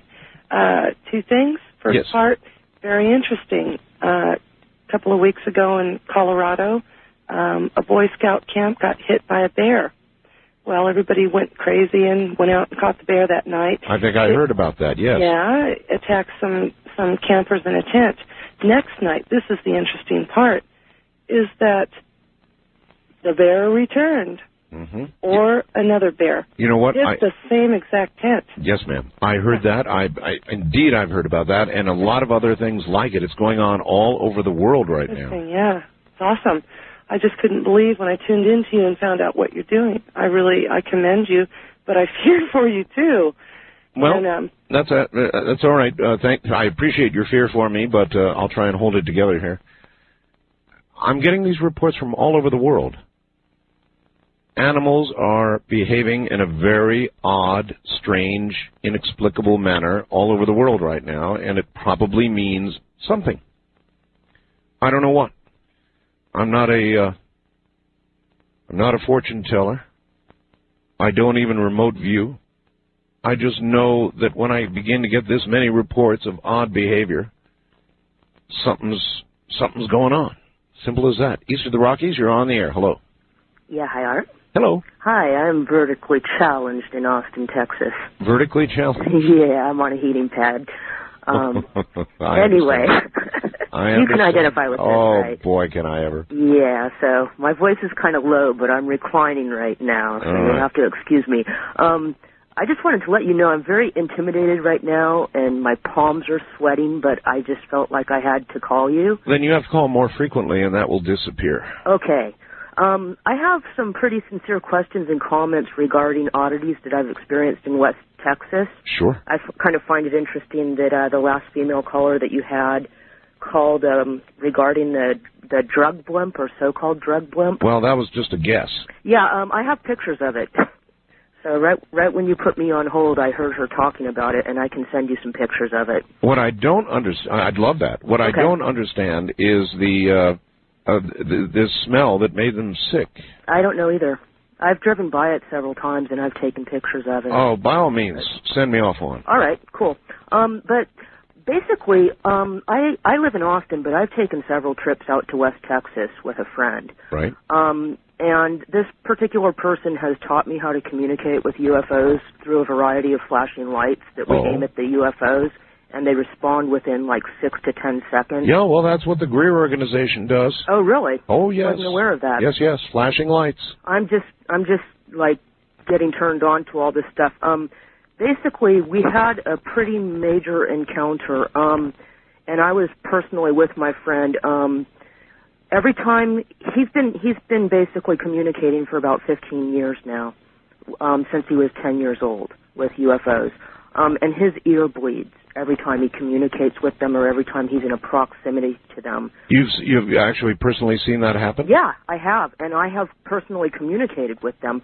They have come towards us. They have bounced across the sky.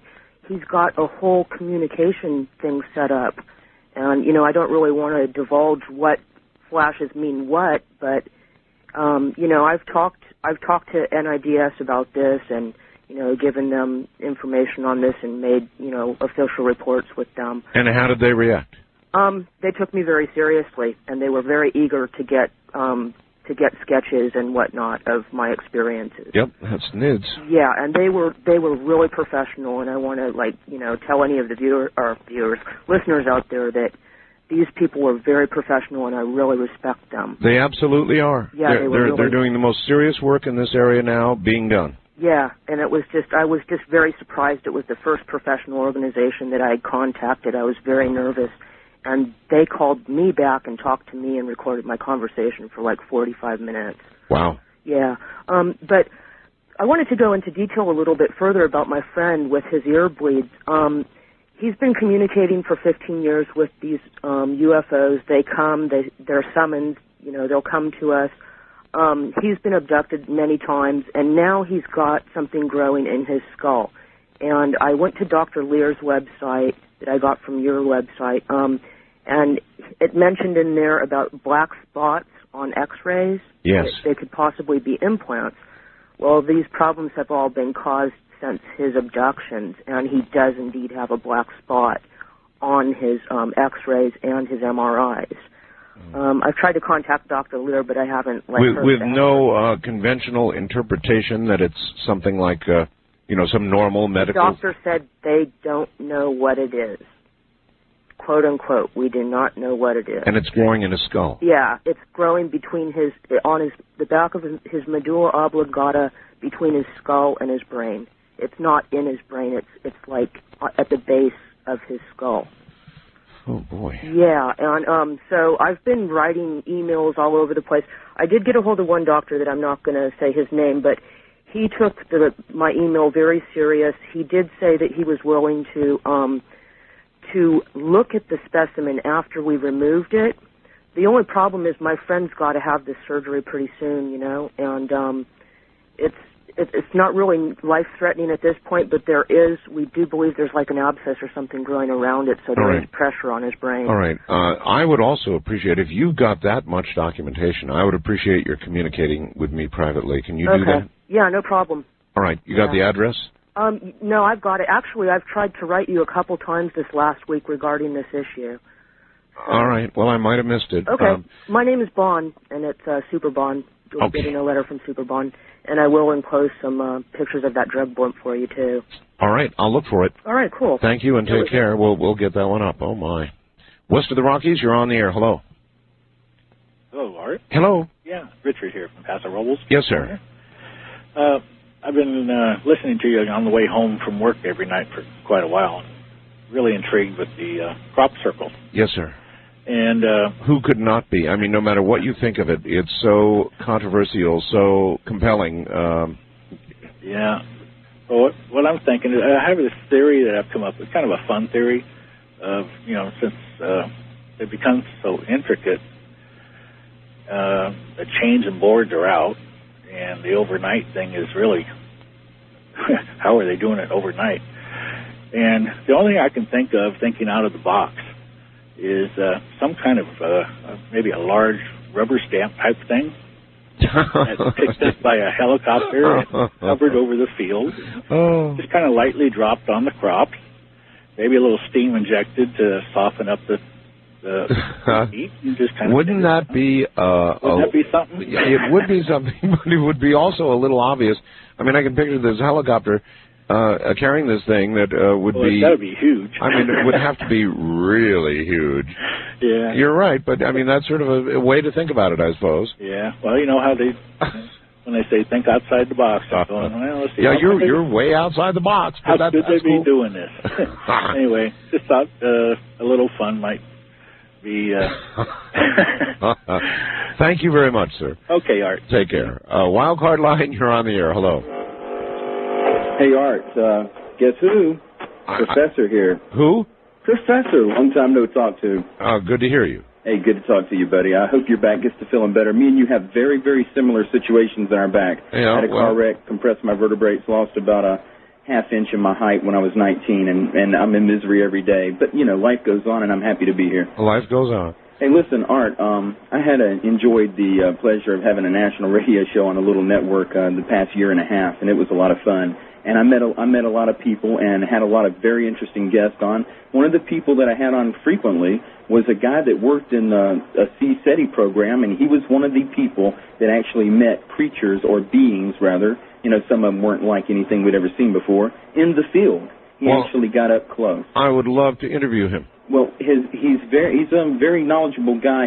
But Art, the weird thing is, he was a Christian, and they had witches that were doing what is called a canon, a prayer canon, and they were trying to, this is what they said, now understand, he was a brand new Christian and didn't understand, and now he's got it all put together.